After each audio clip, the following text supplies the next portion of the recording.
tonight's main event. Welcome to Hit the Mats. In this corner, from New Milford, Connecticut, your WWE mentor, Dan the Man Maloney. And his opponent, from Toledo, Ohio, the filthy casual himself, Chris Holcomb. Let's get it on.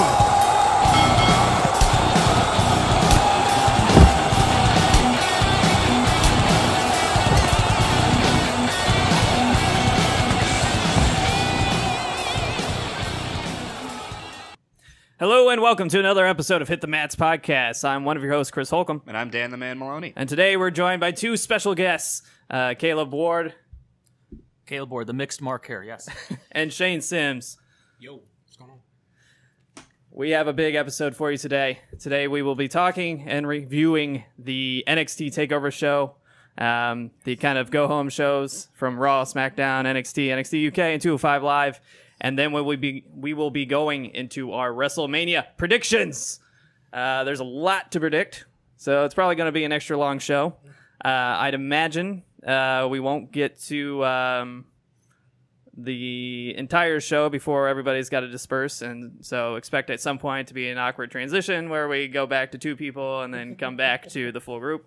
But yeah, it was quite a night last night. I'm sure all of us are a little exhausted. In a good way. I haven't slept yet. But it's gonna be exhausting at WrestleMania. I'm just the pre-show's starting now, I heard. Yeah. There's a lot of shit to get to. Yes. For those of you unfamiliar with the show, this is your weekly WWE wrestling podcast where Dan and I and perhaps a few guests run you through the latest WWE news, give you the latest on the weekly shows, and discuss a topic about the world of wrestling for your amusement. This week, obviously, there's no topic because we're talking about WrestleMania and NXT TakeOver, and that's going to be more than enough to keep you satisfied, and then this podcast is probably going to be 3 hours long total, and I don't look forward to editing it, but we're going to get it out to you, and hope you enjoy it. You can always talk to us on Twitter at HTBVids. You can talk to us on Facebook at facebook.com/hitthebooks. You can always go to our Patreon page, patreon.com/hitthebooks, where we have our Patreon tiers for both our comic book show and our weekly wrestling show, Hit the Mats Podcast. If you feel so kind to contribute to that would be great. If not, just enjoy the show. We are on pretty much all the major podcast services, iTunes, Spotify, Stitcher, coming to SoundCloud soon. We're on YouTube. And be sure to hit like and subscribe on our YouTube channel. It really does help us out. And share it with your friends. So without further ado, let's get into it. All right, so it's time to get into NXT TakeOver, the latest pay-per-view from the WWE Network. This was a big one. This is a good one. Very good. Fantastic. In contradiction to what the rest of the WWE is doing with the 17 announced matches at WrestleMania. NXT TakeOver had 5, and they were definitely lengthy ones, but boy, was it worth it. Yes. They were some very good lengthy matches there. First off, we had War Raiders coming out versus, as we like to call them, Blackachet, the tag team between Aleister Black and Ricochet. And it seems like this is probably the last we're going to see of Blackachet on NXT for a long, long time. Definitely as a tag team. It seemed like they were very emotional at the end of this match. And afterwards.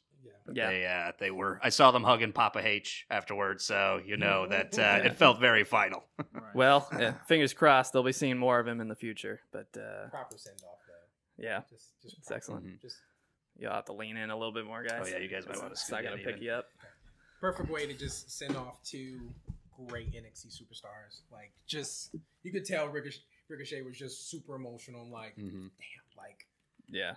and his main roster stuff is really, really, really good right now. And it's like, okay, like you're ready for superstardom, and he's such a good high flyer. Like, I can't say enough about both of them.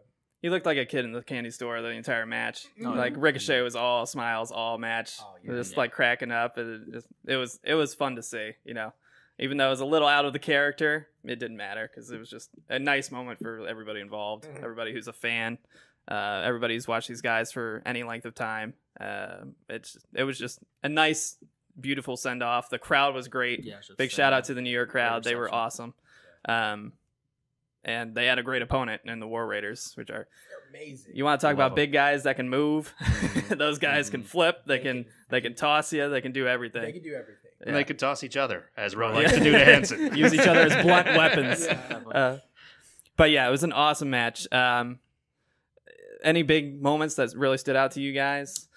I like the Ricochet and Hanson work. They're really just their high-flying abilities, both trying to one-up each other every single move. I did like how Hanson kept copying Ricochet. Those handsprings, they're amazing. So anything you can do, I can do better. Yeah, right. Yeah, as you pointed out, it's just so interesting when you look at them and then you realize that Ro is the powerhouse of the two of them, and Hanson is the high flyer, and it just works. I mean, just seeing a big man fly is always entertaining, but he does it at a really high level. He's not just throwing himself; like he is launching himself.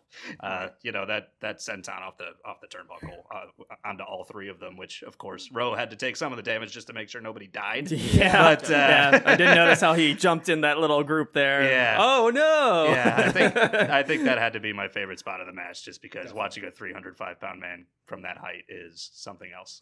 Definitely. That was the spot. So yeah, that match was fucking tits from start to finish. There was not a slow moment in it for me. Like these other matches, they do the little slow burn thing to begin, and then it just gets really hot at different paces. But this match was just balls to the wall from beginning to end. If you like big guys that can flip and move, you're gonna love War Raiders. If you love Black O'Shea, you're gonna love this beautiful send off we had from the NXT crowd. It was amazing all around. A few things that I was a little concerned about towards the end of the match. It seemed like it was okay, but at the end there, it really seemed like Ricochet might have got hurt on that last big slam. It looked like his head took a pretty big hit, and he looked really glazed over. And I honestly think he was playing it off a little bit, but I think he was probably dizzy and like he had the eyes glazed over look. He was shuffling around. I'm sure some of it was an act, but he looked rough. Like even when they were trying to celebrate and hug, he still didn't look right, and Alistair was kind of holding him up. And again, I don't know how much of it was the act because you never know nowadays, but you never know. I feel like he was concussed a little bit, and I'm interested to see how he is at WrestleMania for the 4-way tag team, because I feel like he might have been legitimately shook up on that last move. He probably won't take a lot of bumps on WrestleMania. Like if anything, Black will probably be the one to be like doing all the stuff. And with all those people, they can cover him up if he has any injuries in. So yeah, that's true. When you got the 4-way match, you can always transition some other teams to carry the load a little bit. But when you have Ricochet in the match, it will also be very obvious if he's not participating at his usual level because of his style. It'll be very, very. You won't be able to miss that he's not doing what he usually does. Yeah. So that'll be the challenge. Triple H did say after the match when he was asked that Ricochet was okay, that he didn't have a concussion. So it might have been one of those subconcussive type hits, in which case you would take it a little easier, but it's not a full concussion, so you should still be able to participate. But WWE also doesn't have the best track record of not pushing people out there till they shit their pants. Give him a Z-Pack. So could have just been a stinger. We can't be 100% sure, but hopefully. I mean, either way, his brain it lost a few cells that day. Yes, absolutely. Your head doesn't jerk like that in any capacity without something happening. Even if it's not a full-blown concussion. So hopefully Ricochet's okay, because I think everybody would agree we love him in the ring there. I also noted that Aleister Black once again was protected from the pin. Aleister Black was the guy outside the stage, trying to get in time to save Ricochet, and once again Ricochet is just eating the pin, which he has been doing every single week. Every time that Blackochet loses, it's because Ricochet gets pinned while Aleister Black is distracted or outside the ring or something like that. And that leads me to believe, as they should, that they're going to push him really hard.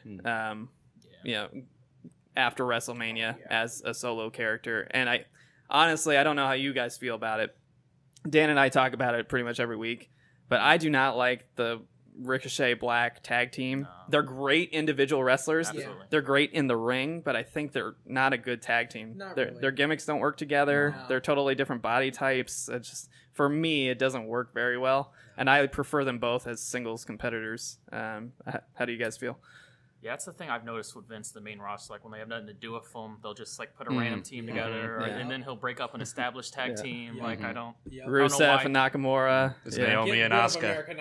Get him ripped. That's Get right. Yeah, that was All great. right. Fantastic. Let him with Bobby Roode. Like it just makes no sense. True stroke of genius. A madman. Very. That man is a multi-billionaire. Great businessman. Yeah. You have to be a man Businessman. to get that much money. So Yeah. I mean, we saw him at SmackDown Live on the episode that just came out very late for our Fastlane review on YouTube and Stitcher and iTunes and all that stuff. We were talking about how the live show, when Vince came out, there's a big commercial break right after his entrance and then into the promo. And he was, while the lights were off and the commercial was playing, he was still like grabbing the camera guy, telling him to stand here, telling the announcer to stand over here. He was directing everything. The dude is still ultra involved in He this. never sleeps. I heard he never sleeps. Yeah. And the dude's jacked, so obviously he finds time to get in the gym. Like, Yeah, 1 o'clock in the morning. I've heard. Right. He'll go in there at 1 o'clock in the morning before he just moves on to the next town he's got to go to. the dude, He's a freak. you know, I love him for what he's done for the industry, which is create it, more or less, you know, from the ragtime groups that were around before the WWF really took off. And I love him as a character. I think he's the best, you know, wrestling villain character ever, period. Yeah. But I think he needs to take a little bit of a break, let Triple H take over the operations and storylines a little more. Absolutely. Because clearly, you know, fans are not happy with him as a writer, as a storyteller. Yeah. And he just does so much shit, you know, it's got to age him like prematurely. I mean, I'm sure he takes plenty of testosterone and whatever to stay fresh, but probably drinking the blood of young people to His enemies. But I don't know. I just want him to be healthy and, you know, continue playing as the character and form the XFL. That's what the thing and is. give the AAF guys somewhere to play. Yeah, he'll probably transition next year to XFL and let Triple H mostly get creative. Yeah. That's what it seems like. It feels like Triple H is... You'd hope. But, Caleb's not as Paul? confident. What are we doing over there, Paul? Rewriting Raw 2 hours before it actually airs. Yeah. And stuff, and it's like, that doesn't make sense. Putting DIY and like bringing them up on the main roster is like, but they've had the best feud. Well, we don't know what you're talking about here in main roster land. They've been best buddies all along, don't you know? Best friends. Yeah, that was bizarre. Or, you know, taking the SmackDown Live Women's Championship off of the champion 12 days before WrestleMania with absolutely no expectation that was going to happen at all. He basically scrapped a #1 contenders match that was announced publicly through all of the social media profiles, had it scrubbed from every profile, and did this at the last possible second. Which is why I'm wearing my Asuka shirt in protest for this podcast. It was so unpleasant. What the fuck? It was so unpleasant. I'm pretty sure Charlotte Flair did not enjoy that because she did not have a particularly happy look on her face afterward. No, and it was kind of hard to miss when she just set the record for championships. Yeah, it was garbage. It made Charlotte way OP in this world. It shit on Asuka, and Asuka, she wasn't even on the TV shows for like 4 weeks as a title holder. Wasn't even on the show. She was doing house shows, but she wasn't on the fucking main SmackDown show as the woman's SmackDown champion. It's just, clearly they didn't have a plan when they gave her the championship belt. And B, they just continued to insult her. And let's face it, it seems like Vince hates the Japs. Very much so, And even when they do get a title to shut people up, he doesn't do anything with them. Nakamura, when he got the U.S. shot. Right. No. It's like, pair him with this. It's like, what? Like, it makes no sense. And Asuka deserves much better. Like, she's like so innovative, especially when NXT in that undefeated streak. Like, I look forward to Asuka matches. Like, okay, what's she about to do? Like, how is she going to come out and you know, work on a body part and just she was so technical. And it's like, let her feud with Mandy Rose. And it's like, no offense to Mandy Rose, but Asuka is absolutely amazing. You gotta do better. I wonder if it's just a language barrier thing. Like Vince just doesn't like anybody with a language barrier, and so he just kind of shits on them, you know. Well, but he does value Asuka, promo work quite a bit, Yeah. but the thing is that he's giving mouthpieces to people like Andrade, no problem. Oh yeah, he doesn't speak English. Here's a mouthpiece. Or if it's Brock Lesnar, oh he can't cut a promo. Here's Paul Heyman. Like, why doesn't he ever seem to do that with the women? Why don't any of the women ever get a mouthpiece when they are a monster that doesn't necessarily have the ability to cut a promo every week? And I don't understand why they can't give her a mouthpiece. Connect with Alexa the Bliss crowd. is available. She's doing literally nothing. She's literally doing nothing right now as we speak. Yeah. And my feeling is that she's so good at telling a story through her physical actions, through her expressions, through the way she shouts and screams, and even when she does actually speak, even though you can hear how poor the accent is, she sells it so hard that you're like, I don't even care. Yeah. And The emotion, very. she's, you know, I'm a little bit of a fanboy. She's my favorite female wrestler, period. Same. Probably of all time. And I think a lot of people would agree she's probably top 3, if not the top female wrestler on the main rosters, period. Yeah, she would be my number one. Same. Even if she's not your favorite, I think most people would agree she's the best. You know, amongst the top 3 of the best. Whether you know, some people might push for Charlotte, although we're all kind of sick of Charlotte at this point. But I love Asuka, and I was really pissed off about that, and I'm still pissed about it. I don't like that she's in the fucking women's battle royale Women's jobber for rumble, nothing. Jobber. It sucks. It does. But back to NXT Takeover after our little, Quite a tangent there. little tangent there. Again, War Raiders and Black Shea was a fucking awesome emotional match. So good. In the end, Ricochet gets pinned. I think it was Hansen that got him, right? Yeah, I think so. Which it should have been, because let's face it, Hansen was doing everything he was doing, but sort of better. The entire match, which was pretty awesome. But yeah, just a great show of respect by both of them. You know, they had the whole bow thing, and it just so yeah, good. that was great. I love moments like that. Yeah, so do I. You don't really get moments like that. It was like going to the next match, and Yeah. it's like let Just them walk away. appreciate each Right. other. It was like, dude, yeah. And it was real. It wasn't forced. it It didn't was seem like it. Yeah. not Yeah. forced. Yeah. See, for me, Dan knows this. I always hate it when the NXT guys shake hands at the end, even though in the storyline they're complete opposers. You know, I want it to be gladiatorial. I want them to be adversarial. I don't want it to be all friendly handshakes and hugs every single match, which I think NXT has a problem with, honestly, personally. It can just be a regular match like Gulak versus Matt Riddle when they went at it, and they had a great match. But at the end, Gulak's like a huge villain character, and Matt Riddle was a babyface, and they were like sitting there shaking hands, like, "All right, I respect you, bro." And, like, I don't want to see that. This is an exception because they were saying goodbye. Like that's a totally different thing. It's a big emotional moment, much like what we see with the Johnny Gargano match later on. Those were great moments, and I was totally about that. Yes. However, there was a little bit of that again with Matt Riddle with Velveteen Dream, where they're completely opposite characters, but they still had their little like, "Oh, I respect you," or whatever at the end. And I was like, "Come on!" The guy just like surprised you and pinned you after you kicked his ass the entire match, and now you're best buds. Like, fuck off.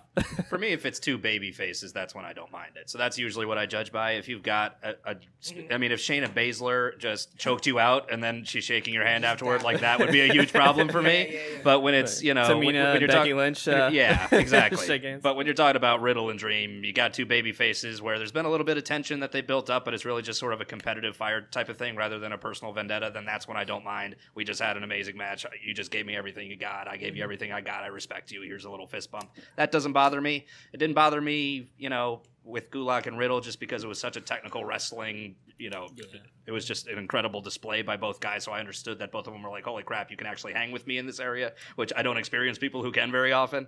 But I think if it were to affect the characters in some way where one is really not someone who would do that, then you can't do it. So like when Samoa Joe and Kurt Angle had their match, those guys love each other to death in real life. And that they would want to be showing some emotion, but they couldn't for character reasons. And so they stayed away from it. So that kind of thing. Yeah. Then that's when I would say, yeah, absolutely can't do it. Yeah, definitely. Like you said, two baby faces. You're like, hey, we appreciate each other. Like that's okay. But if it's like I'm murdering you throughout the, and then it's like, yeah, we're friends. It's like, no kayfabe, just straight go to the next match, and that was what happened with the women's. It was just like next match. Yeah. Or if you're Nakamura and you assault Rusev's wife, maybe you guys don't be friends. Something like that. A week later, and become a tag team for months. Something really simple like that maybe would be a good line. So shitty. Nakamura is such a good villain. So is Rusev. They were both so over. They were so great as individual villains, and now they're just a fucking waste of space. Two of the most over guys in the company going to WrestleMania last year. It's just unbelievable. Yep. Next up, we had the Matt Riddle versus the Velveteen Dream. Velveteen had an amazing entrance. I love it. Yes. Amazing. Among the goats. He came out dressed as the Statue of Liberty.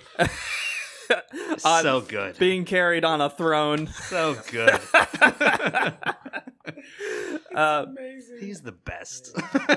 I think most people would agree with me. I think Velveteen Dream has the best gimmick in the entire company across all brands. Absolutely. Right Never now. leave NXT, please. Right. Yeah. He commits to it. That's Yes. the thing, is like he commits to this role. Yeah. I am actually Velveteen. Like, I'm not Patrick. What is it, Clark? I think that's his Yeah, name. yeah. No, I'm Velveteen. Like, he's Yeah.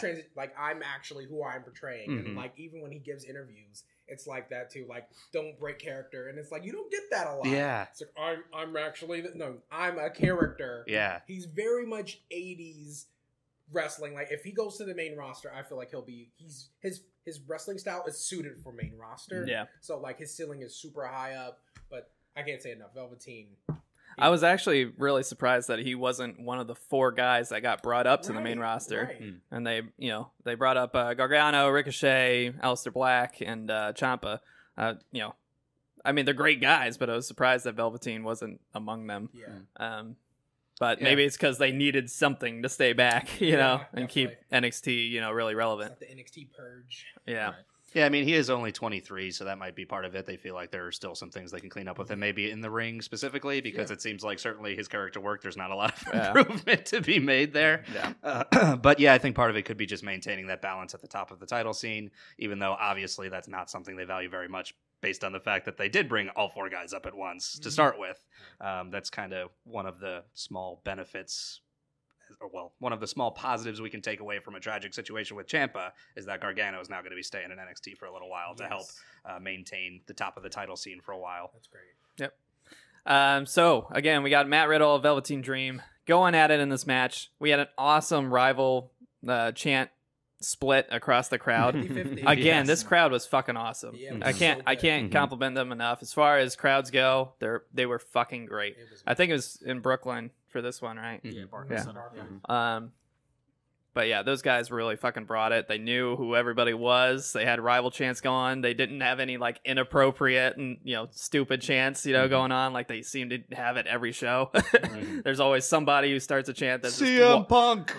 just wildly inappropriate and dumb. That's legit what happened at like NXT in Columbus. They were like, CM Punk. It was like, he does the not worst. care about you. He's Yeah. gone. He's gone. Yeah. Let it go. Let Let it go. Yeah. worst. So big shout out to the crowd. They were fucking awesome. So good. And I honestly didn't think Matt Riddle was going to get the chance he was getting. He had a lot of push behind him. I'd say about 60-40 on Velveteen's side, but he was getting a push, and I think he deserves it because he's in ring. He's fucking amazing. He's amazing. He's so good. Yeah. Once Aleister Black is off the show, in my opinion, he's going to be my favorite in-ring wrestler on NXT. Right. I think he's amazing. Yeah. I don't know how you guys feel about his out of the ring, promo work and stuff. I think he can improve a little bit, but in ring, I think he's fucking awesome. Mm-hmm. So again, we had a amazing match. Matt Riddle really showed off how strong he is. Yeah. There was a handful, where he grabs, you buy the torso and then flips you over his head. He did that like back to back to back Dude, with Velveteen Dream, who is a bigger guy. He's not a small dude. Your leverage is tall as hell. your leverage is so awkward from that position. And Yeah. It just made it look effortless. Yeah. It's like he's a just judo at an throw odd or angle, something, yeah. he A just pillow. he's It's just like, not what? centered. Yeah. It's such an awkward thing to try to do. And he just did Velveteen's it, not no helping problem. him because he's just deadlifting Yeah, him. Yeah. there's nothing It's he just can do. dead weight. But I did notice how there was a little Me Too moment in there where Matt Riddle started doing his hip rotation to mock Velveteen Dream. I was like, oh, damn. I have to file some sexual assault there.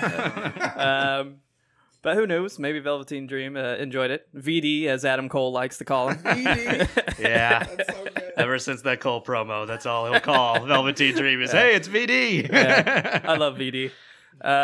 Do you? You should. But yeah, this entire match, just Matt Riddle pretty much dominated. So physical. You know, there was a handful of moments where VD got to do his thing, but for the most part, he was just getting rocked. It was Riddle. It was like, yeah, Riddle. He pretty much submitted. Like, this match made me go like, oh shit, like he's a legitimate fighter. Like, Oh, yeah. his kick is like, it's stiff. It was Yeah. super stiff. And Velveteen was like hanging in there, but for the most part, it was just a Riddle, like Yeah. showcasing who he was. Yeah, absolutely. Damn. Another thing I mentioned in my notes, Velveteen Dream had a surprising sequence in the middle there where he did Hulk Hogan's whole, I loved Andre it. the Giant I loved sequence, it so you know? much. Yeah. So dumb. I love it. It was awesome, but it seemed weird to me that Velveteen Dream was the one doing it, since Hogan is kind of notoriously had some racist recordings released where he's shouting the N-word and whatnot. So it seemed like a weird choice to honor Hulk Hogan, you know, as the primary black character on NXT right now. I mean, maybe that's just because, hey, we're over it. Let's move on. He was on that Tough Enough, if you remember. He was one of the judges, and he like criticized him. Because I remember a couple takeovers back, he wore like a Hollywood Hogan like gimmick. Yeah. Sure. So I think he's like mocking him. In that. So you think that's what it is? Like, look where I'm at now, and you didn't think I would make it. You know, I wouldn't be this over. You know. So you think it's more in jest than anything? Yeah. Yeah. Yeah. It's interesting. I didn't think about thought that. about that angle. He's right. I assumed just based on the fact that his whole gimmick and in-ring style is sort of, you know, an amalgamation of all these guys that were around in the 80s, and he's such a student of the game and kind of the retro. There's just so many different people that he kind of incorporates into his style. I just thought maybe it was part of a tribute to, you know, obviously the most iconic performer of the 80s. I thought maybe it was a little bit of a tribute in the way that he does tributes to, you know, folks like, you know, Freddie Blassie and Gorgeous George and all these other people, that he kind of integrates their stuff into it. This isn't the first time he's done it, so, you know, I'm not sure if it's something that he just breaks out for special occasions, but I know I found it highly comedic and sports entertaining. I did notice throughout the match that VD's glitter was just getting everywhere. It was all over Matt Riddle's face, all over his body. These little purple sequins all over, stuck to his face. It was pretty funny. We had a ton of very appropriate holy shit chants after particularly big moves, which, again, this crowd was awesome. Shout out to the Brooklyn crowd. They were 100% into it. And then the ending, we had a bro mission where it looked like, you know, Velveteen Dream was finally done for after just getting wrecked pretty much the entire match. But then he surprised him by rolling him up at the last second and getting the win to retain the North American Championship belt. So, end result, what do you guys think? I think it was a good way to keep Riddle strong while keeping the belt on Velveteen, because it's like, he just got the belt, so why would you want it to, you know, get it off of him? But then at the same time, you want Riddle to stay, you know, looking dominant. So. And it was Riddle's first solo's defeat, correct? Yes. Yep. I think we're going to see those guys go at it again. I think that kind of finish usually leads to a rematch. So I think we could very well see them go at it again at NXT Takeover San Jose, which I would welcome. And I am very excited for the promos related to it, specifically from Velveteen Dream. I'm just glad they got a secondary belt. Like, God, like, give them, like, if it's a TV belt, I was talking to Kaleb about that. I'm like, they need a secondary belt. And it was like the heavens opened up and was like, North American. And I'm like, thank you. And it's awesome looking. Great. I love the North American belt. Great. I'm not a big fan of the 205 Live fruit roll-up belt, that the purple guy. Great grommet, flavored, of course. The grommet, the grommet belt. Even though I love the show, I don't really like that belt very much. But North American belt, fucking awesome. Love it. And I love that Velveteen Dream still has it. Yes. Because he's very entertaining. Yes. Next up, we had the NXT UK title up for grabs. Pete Dunne versus Walter. Oh, yeah. So Oh, yeah. it was so good. Yeah, I got a couple things I got to say about this match. First of all, this was definitely the match of the night for me. For me, this stole the show. Yeah. when I was done watching this match, I actually had to get up from my chair and just walk around the apartment a little bit to kind of come down from it because I just wasn't going to be able to concentrate. It was so good. I can verify. He was very excited. This is my first 5-star match of 2019. I'm willing to say. Wow, I thought high praise. This was not. It's not the style that I love. I am kind of unrefined in my taste, and that I'm a sucker for the high spots and the false finishes and all that kind of stuff that NXT normally does. This was a totally different style. This was highly technical. This was very, very, very physical and violent.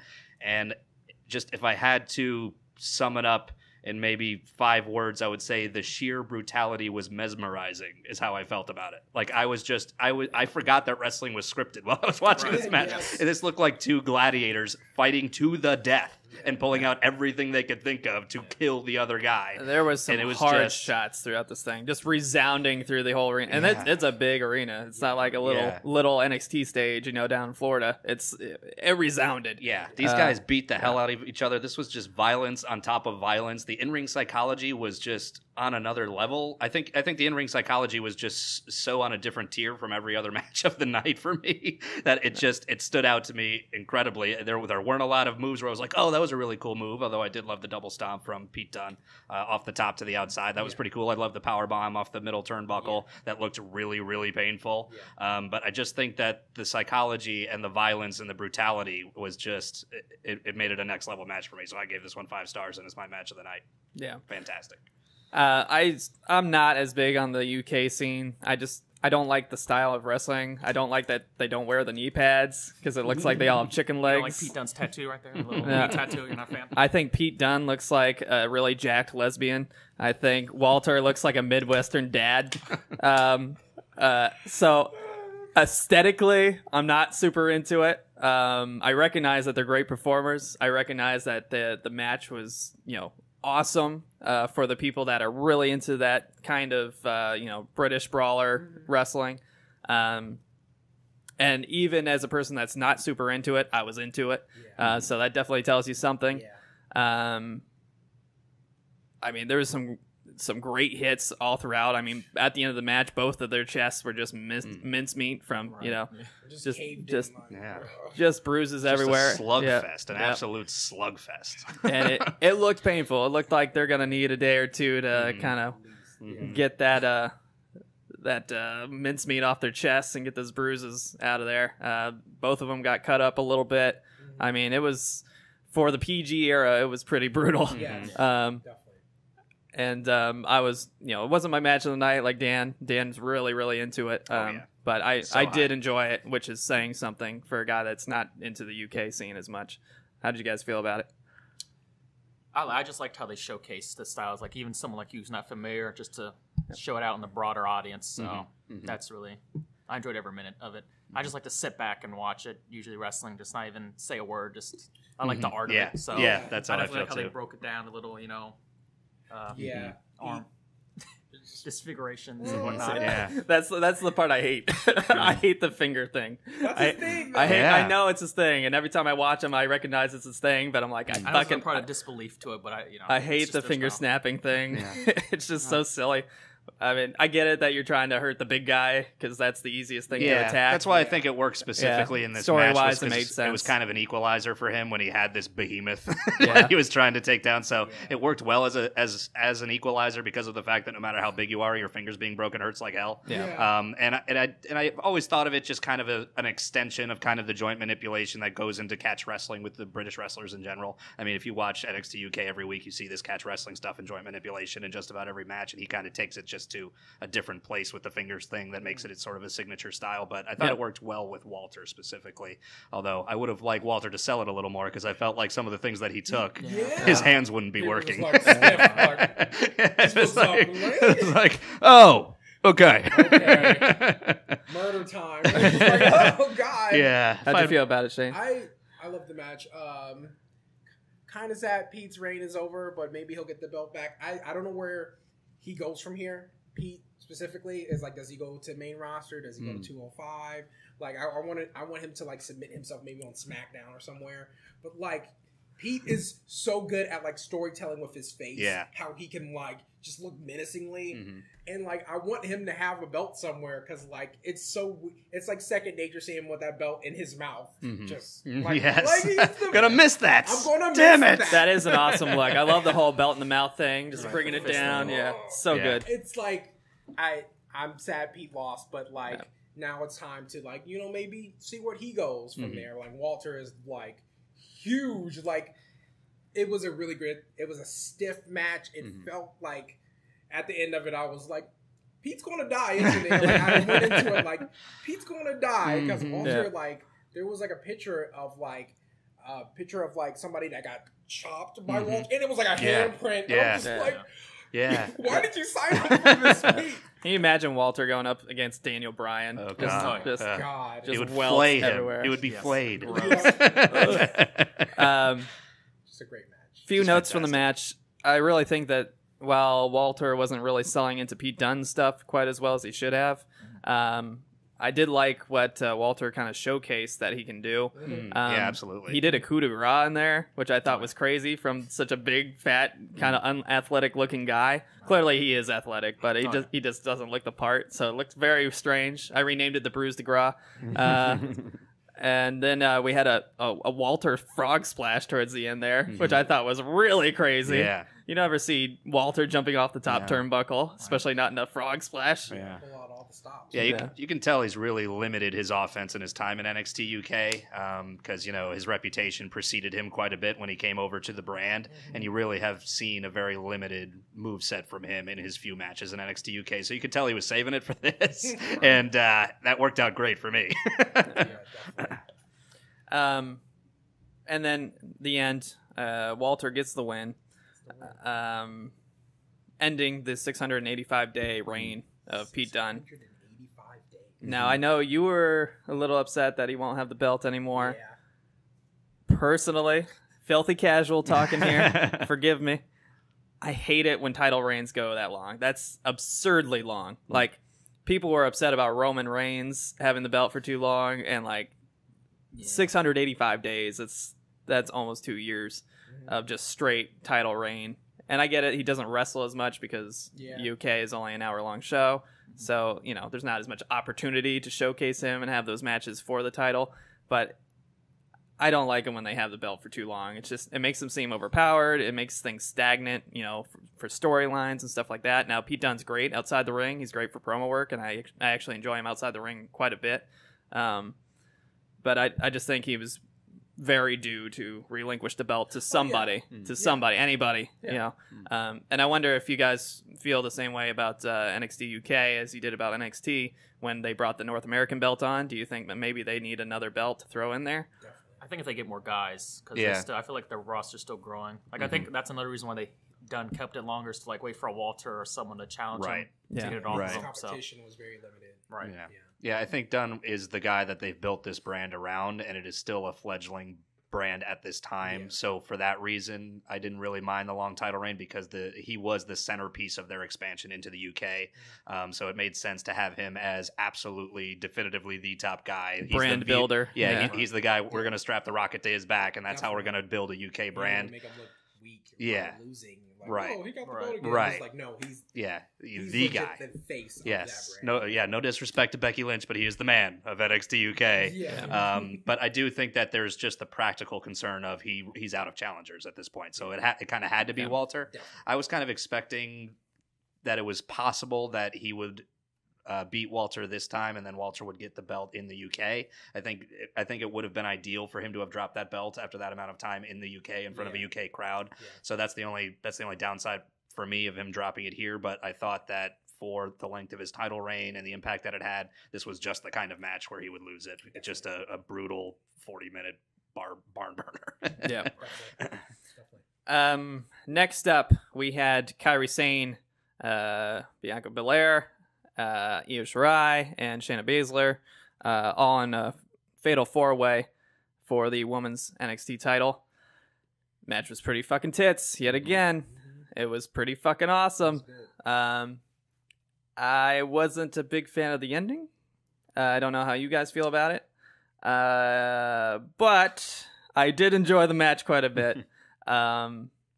Just throughout the entire thing, there was outstanding just tag team sequences from the Sky Pirates, even though they weren't necessarily together for this match.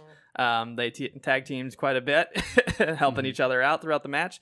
And then when they turned on each other, they had another awesome sequence where they were avoiding each other and clearly knew each other, in the storyline. Just great in-ring storytelling from all of them. They were fucking just phenomenal with their physical storytelling throughout the match. Shayna Baszler maybe less so. Because she was just not... Oh, she was in the match? She was just not present most of the time.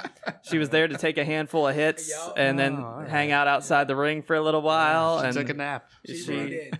She was hornswoggled. You guys good? Nah, okay. Stays back down. That's my cue.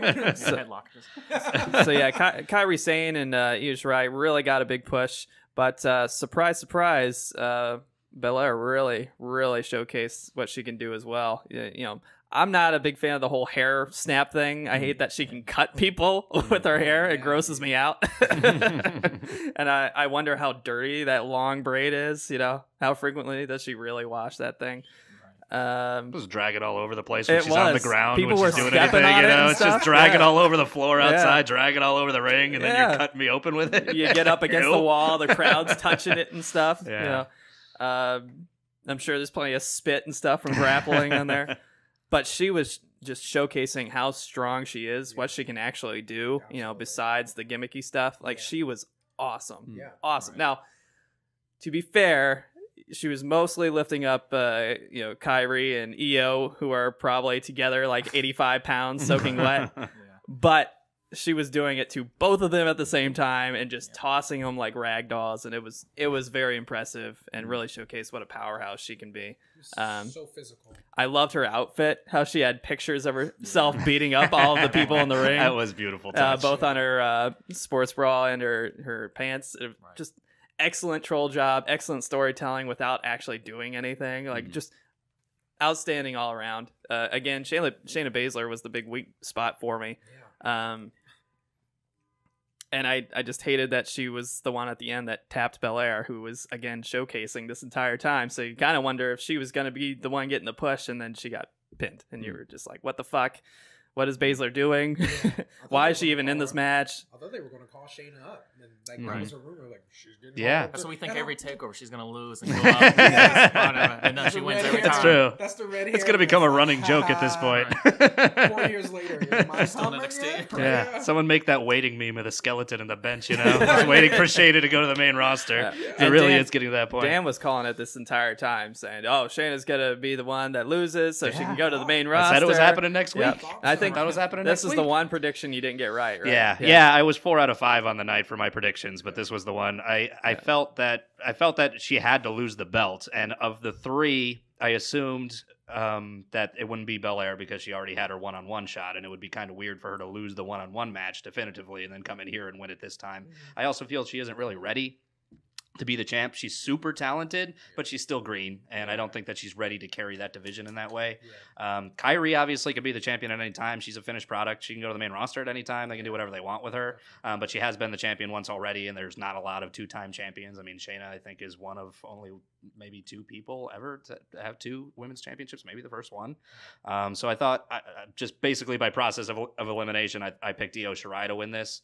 I thought she got that initial pin on Baszler when they had that tag match a few weeks back, which felt like foreshadowing for Io kind of stepping up and this being her time. But then there's the there's the practical problem of the Sky Pirates presumably are still a tag team that will be challenging for the tag titles at some point in the next couple months. So it would be kind of weird to have the NXT Women's Champion potentially at a takeover, not defending that title and instead going for a tag title match. So I guess those things combined with the fact that maybe they do want to keep Baszler around a little longer all factored into that decision. As far as the match went, I thought everything the Sky Pirates did was fantastic. I mean, every time that they were center stage was the best parts of the match. Either whether it was them working together as a tandem, which I think they displayed that they're the best women's tag team in the company, in my opinion. I love Boss and Hug individually. I don't think their tandem offense is nearly on the level of the Sky Pirates. No. I also thought when they were, like you said, when they were working against each other, they were doing fantastic things too. So their in-ring chemistry is just next level. You could put them against each other or with each other, and the chemistry is so on display. Absolutely. And even though I liked some of Belair's spots with the double KOD on Shirai and Sane, which was probably the coolest spot of the match overall, I still think the Sky Pirates were the stars, even just down to the little comedic touch of Belair going for her kiss taunt, and then the Sky Pirates turned that into the baseball swing. I mean, just so little cute. things like that is Jesus, just that was cute. it's just hilarious and That's the fun. cutest shit I've seen. It's so cute. Yeah, It was so adorable. cute. It was adorable. So I really thought the Sky Pirates carried this to a pretty good match. Shayna was definitely the weak link. We were talking a little before we went on the air about, I think that her style just does not fit multi-person matches. She is someone that likes to work very slowly. She likes to take you apart methodically over a period of time, and she can put on really good matches when she's doing that, but you can't do that in a Fatal 4-Way. She's a technician when it comes to that and just picking apart a body part, working on that. But when there's two other people, you can't focus on one person long enough. You can't get anything going. Exactly. So she did have the Hornswoggle roll where she just waited for her chance and then ran in with a Kirifuda clutch. I didn't mind Belair tapping to it ultimately just because she had gotten out of the first one. And so if you get out of one of them, it's like you got to protect the Kirifuda clutch a little bit too. So it kind of made sense that, Belair was able to withstand the assault of the first one, and then the second one she just couldn't get through another one, especially after exhausting herself fighting both Sky Pirates. So I didn't hate that, but overall I think for me, this match was the one that lagged behind the other ones just a little bit, just because I didn't think Shayna could participate all that much, and I also felt like they could have used a little more time. This was the shortest match of the night for a Fatal 4-Way, and it felt like there was much left on the table. There could be more spots. Mostly Shayna. Mostly Shayna. Definitely. How'd you guys feel about it? The match was good. I just want to know what they're going to do after. Like we said with Baszler, like what are they going to do with her? Like I like the heel heat. I know like that's the point. You're not supposed to like the decision of her getting tapped out. Yeah. So I just want to like who she's going to face, what they're going to progress to. Yeah. Who's the next challenger that she has? Because it's like it seems like it's either Shirai or Kari or back to Bianca. It's like maybe build up some more women. You have the pool is there. Yeah. They have the best roster they've ever had, and it's just like build up some more women. Yeah. It's like, that's where They got it's Mia at. Kim too. I'm thinking I was Candice LeRae is right there. that's in the I was just middle. gonna say her. Medium and Candice are like the next step because it's kind of getting stagnant where it's like let's let them wrestle each other. It's like no, maybe throw Candice LeRae in there. Yeah. She's not just Johnny's wife. She's one of the best women's Yeah. wrestlers, I think. She's absolutely. really good. Yeah, it was nice to see her on NXT this past week actually have a storyline that didn't involve Johnny for once. Like she actually got to do something as an individual human being, and she did actually tease. Well, spoiler alert for when we're doing our show reviews. She did tease, that she's interested in the women's title. So hopefully she'll be the next. There's something competitor coming step down the up. line. Yeah. I think they could have a really good match. I think she would be a good pick to finally be the one that dethrones Shayna. So overall, I think we'd agree, pretty good match. Wondering what Shayna Baszler was doing most of the time, other than sleeping. But resting up for the main roster, hopefully. Everybody else carried the match pretty well. And then finally, we had the main event for the NXT title. We had Johnny Gargano versus Adam Cole, baby. Interesting entrance for Johnny Gargano wearing his Iron Man outfit, which is a little weird. Said he's been saving it. I guess he's excited. Said on Twitter he's been saving it for a while. He's excited for Avengers Endgame. 'Cause he's a fucking nerd. By the way, fucking nerds, why don't you check out our comic book podcast at the books? By the way, every wrestler is a nerd now. Yeah, pretty much, except Randy Orton, right. who likes to show his dick to everybody and sexually harass Good old-fashioned people. bully. Yes. Yeah. You got to have a bully with all those nerds. Got to keep them in check. That's true. But yeah, Adam Cole was getting a huge push. I mean, I thought Johnny Gargano, since he's known as Johnny Takeover, Johnny Wrestling, wouldn't have the predominant, crowd behind him. It got a little more even towards the end of the match, but for the beginning of the match, Adam Cole was he had everything. They had to throw everything at him to get some of the crowd to get behind him because it definitely felt like it was noticeably in favor of Cole at the beginning. Yeah. Right. Yeah. Yeah, heavy favorite. This match was amazing. It was the quintessential Gargano slow burn to epicness. It started off very technical, kind of slow pace, getting the rhythm going, and then towards the middle, it started popping off fireworks here and there, and then at the end, it was just sequence Chaos. after sequence after sequence. You know, we had the Undisputed Era in there pulling their shenanigans. We had the ref getting thrown in and out of the ring. Just awesome match. Just showcasing what they can both do. I love watching Adam Cole because he just brings me so much nostalgia about Shawn Michaels. Like he is mini Shawn Michaels for the present era, and obviously he trains under him. You know, he's admired him. He's his favorite wrestler growing up. You know, he clearly designed everything he does. You know, based on Shawn Michaels' approach, which is a good thing because it's always great to have a Shawn Michaels somewhere in the WWE. But yeah, it was an epic match. Again, 2 of 3 falls for the victory for the NXT title. No defense because, again, Ciampa had to relinquish it because of the neck injury. And we had some surprising kind of domination from Adam Cole to kind of get things going. I mean, Gargano really didn't start doing his thing until late in the match, and that's when things kind of even out. And even when Gargano got the win, you were kind of blown away because he had kicked out of so many finishers. So many. Not even Adam Cole's finishers. Just Ciampa's finishers, Just, Orion Fish coming in. They got the high-low from Undisputed, and then he got another last shot from Adam Cole, so he went full Roman Reigns there for a little bit there. Yeah. He really did. Shayna came in, choked him out again. That's right, I forgot about that. That's right. That did happen. Yeah. They got a Superman punch. You got a running power slam. I think you got a stunner at one point. I'm pretty sure. F5. Did you see that? That's right. The F5. We got the Choke F5. slam, That's crazy. Tombstone. But Johnny Gargano just got fucking wrecked at the end there. Just nonstop wrecked, and somehow still fought out of it. I think there's some controversy in the kind of WWE fandom because of how it was done. We'll see how you guys feel about it in a minute here. Cole got the first pin, first fall there, so he clearly was in the driver's seat for the first half of the match. That was the last time the last shot was effective in the match. It seemed like Cole has a few opportunities to get that second pin, that second fall, but again, Gargano just kept kicking out of everything and escaping everything narrowly, grabbing the rope, whatever the case was, and then eventually Gargano makes Cole tap for the first fall on his end. And then, of course, Undisputed Era runs down to assist Adam Cole, baby, and really kind of add some villainy and shenanigans, as you expect from classic wrestling, to throw some controversy into the stew.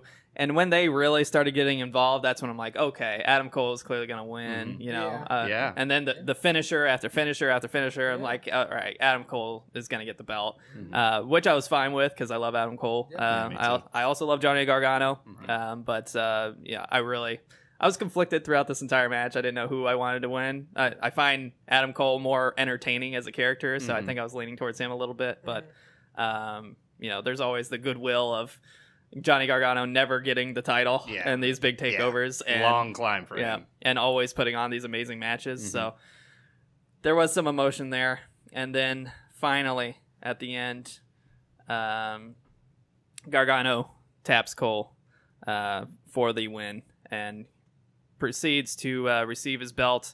His wife comes out and celebrates with him in the crowd. He goes out and hugs his parents and his family. Almost falls on a chair. Almost falls over a few times. And then, surprise, surprise, at the end, as he's going up the ramp, Ciampa himself, net brace and all, as his real life buddy. Again, this was we were way past breaking kayfabe at this point. Like we threw kayfabe out the window and just shit on it for about 10-15 minutes while he celebrated getting the title. Ciampa came out and hugged him, hugged his wife. It was a very weird moment because the storyline was so adversarial. Like literally 2 weeks ago, they were just now they're all hugging, and there was maybe it's just me, All right, maybe I'm just reading too much into it because I like real life character work. But I feel like there's some sexual tension in that three-way there, and I wonder what's going on behind the scenes. A little saucy Larfleeze action there. Some DIY inside. That's what you're saying. Mine. DIY. Candace is missing the beard. That's what you're saying. But yeah, really big emotional moment. For me, the continued kickouts were not too big of a problem for me because, again, they were trying to sell the emotion of it, that he's not going to let this opportunity slide by one more time. He's not going to give up, and eventually he succeeds and gets the belt, even though he was getting wrecked by Undisputed Era and Adam Cole the entire match. And it was a nice showcase of the determination of Johnny Gargano.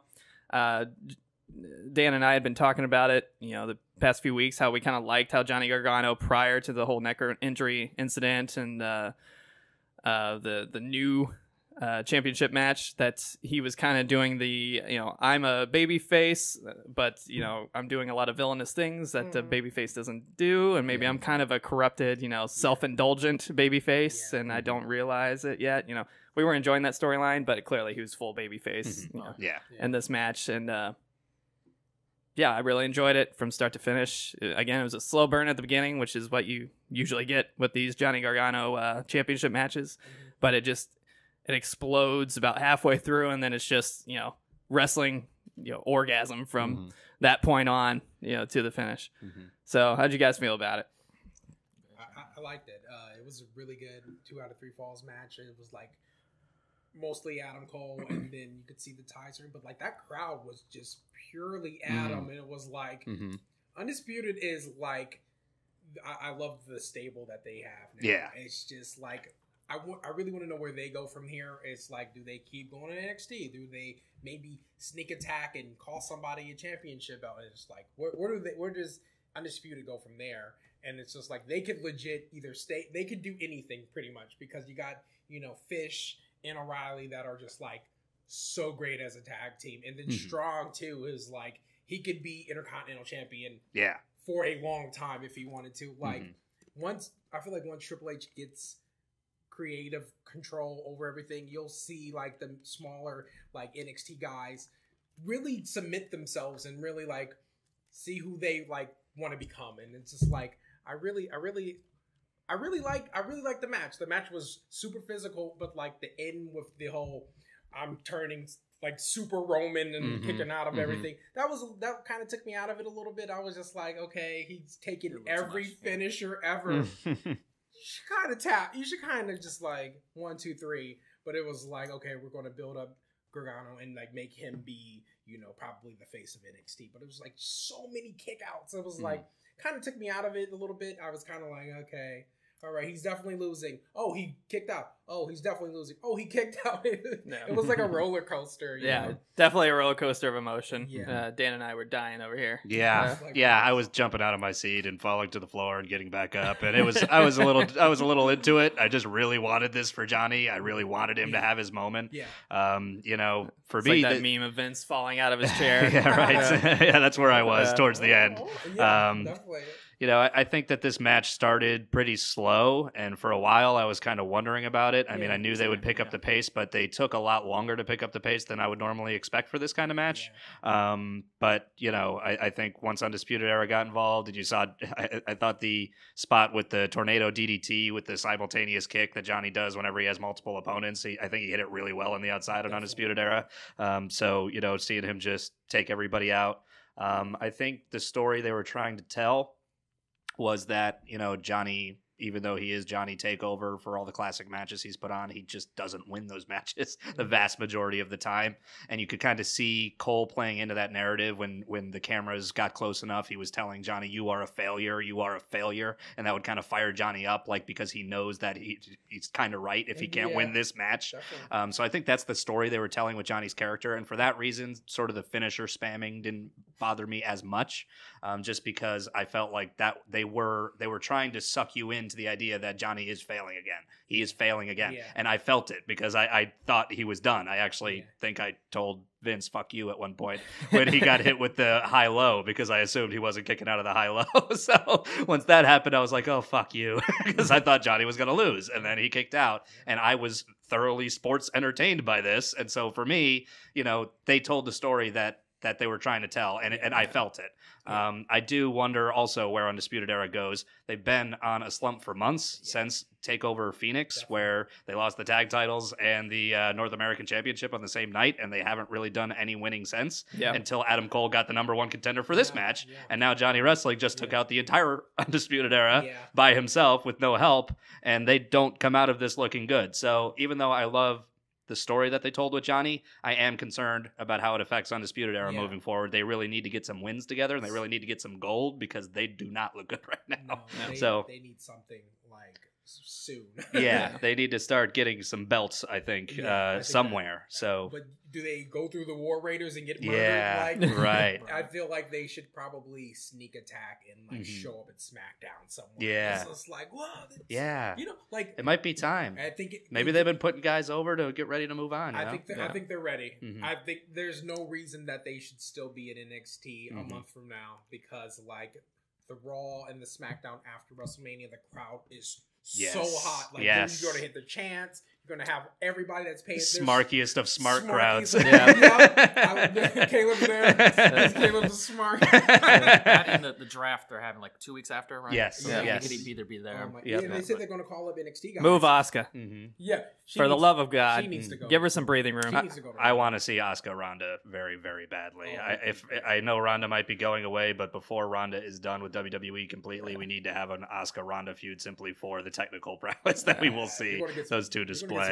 Maybe we'll do a shake-up prediction show down the line here if you guys are down for it. But yeah, great match. What'd you think, Caleb? Oh, you guys really pricked on it. Just my main gripe is they kind of made Undisputed look kind of goofy. And they've been building them up like we're going to be draped in gold, we're going to win all these matches, and they kind of one guy beat him. Took out all of them. Right. But I get the story, the heart of Johnny. He doesn't quit, won't quit. So it was good, but just I want to see where it was due. And to be fair, they only had 2 weeks to figure it out. It was last minute. They had to figure what the fuck they were going to do, and they put Adam Cole in there at last minute because clearly it was going to be Ciampa and Johnny Gargano. But even then, if Ciampa is not hurt and then it's Johnny versus Ciampa, where does Adam go? Then they're not doing anything. I heard they were going to put him with Velveteen for the North American title. Okay, that's what Meltzer's been telling me. But interesting.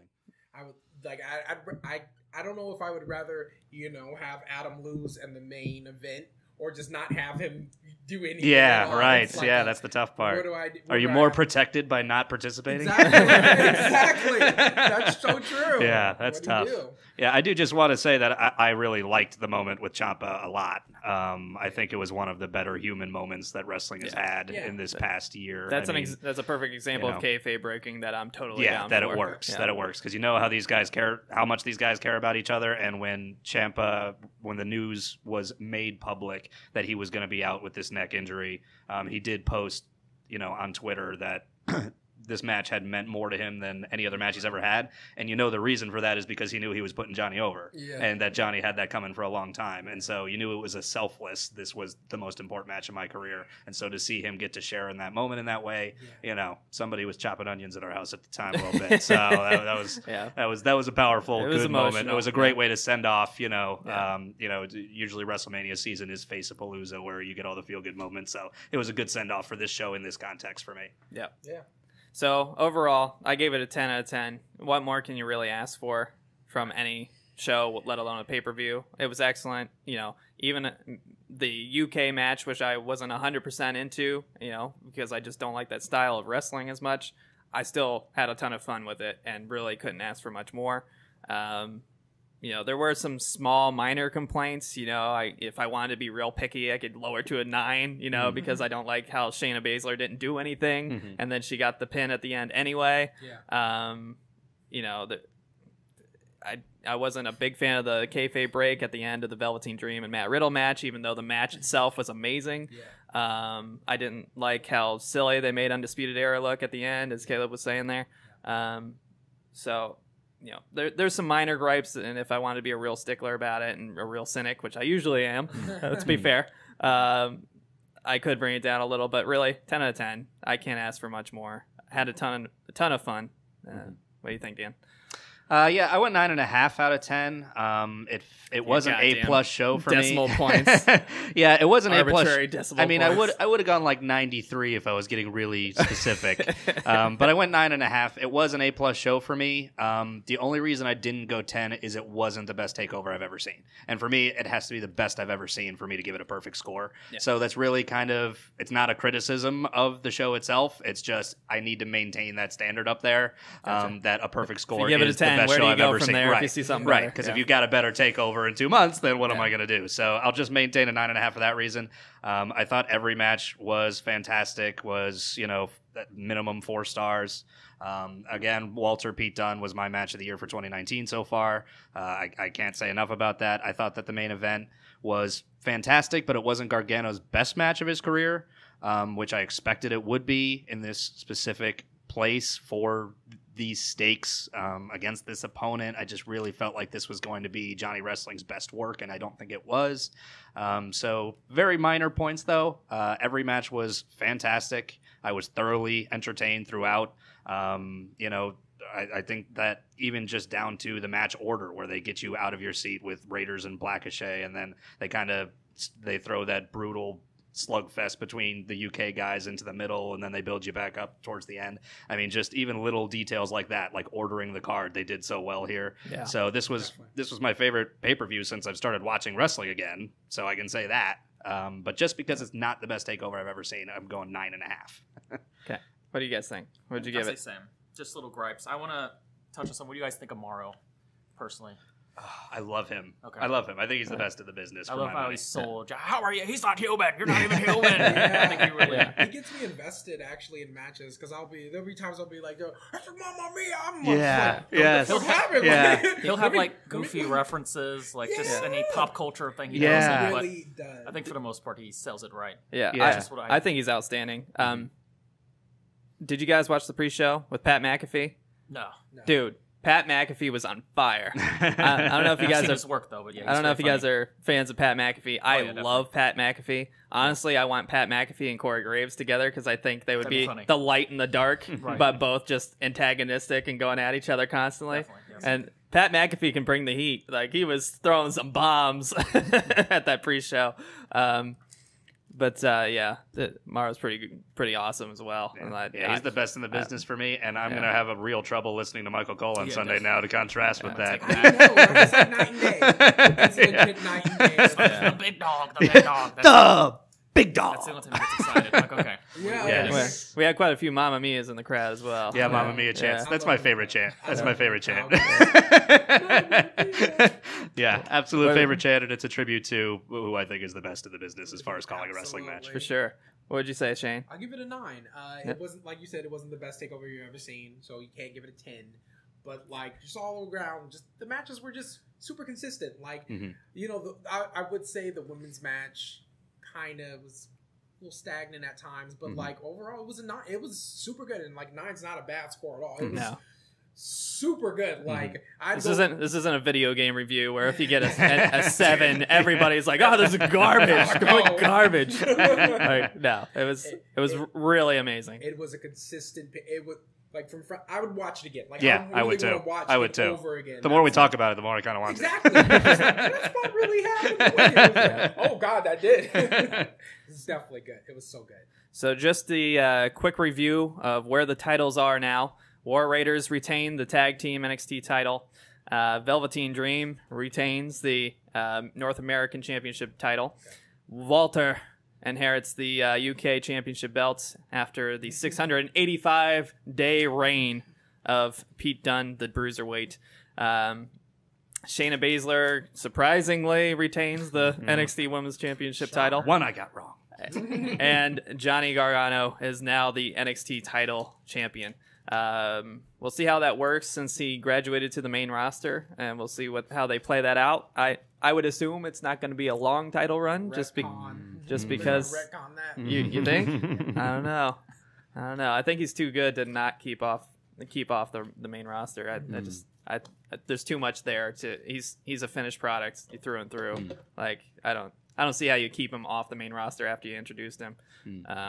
I think he'll go to the main roster once him and Ciampa have like their final, boss fight video game thing. Then there could, but like I feel like with Johnny, like he can stay in NXT for a while to be the face of like I'm a feel good champion. Like the crowd can get behind him, and like maybe he gets a program with Adam Cole some more or whatever he wants to do. But like for the most part, like Johnny said, like NXT's my home. I want to stay. Like I wish more wrestlers felt that way. Like, no, I don't want to. I think they do. They just don't let them. They just don't let them. That or the money is too enticing. I think that's what it is. Like, that's what it is. The stability of main roster money, and you could either get really hurt on NXT, or you could legit make your money right now. Like with Finn Balor, he's just like, I'm getting my money. I'm 36. Right. Let me get this money real quick. Just a smile. I'm just smiling. I'll be demon one time a year. What is that character?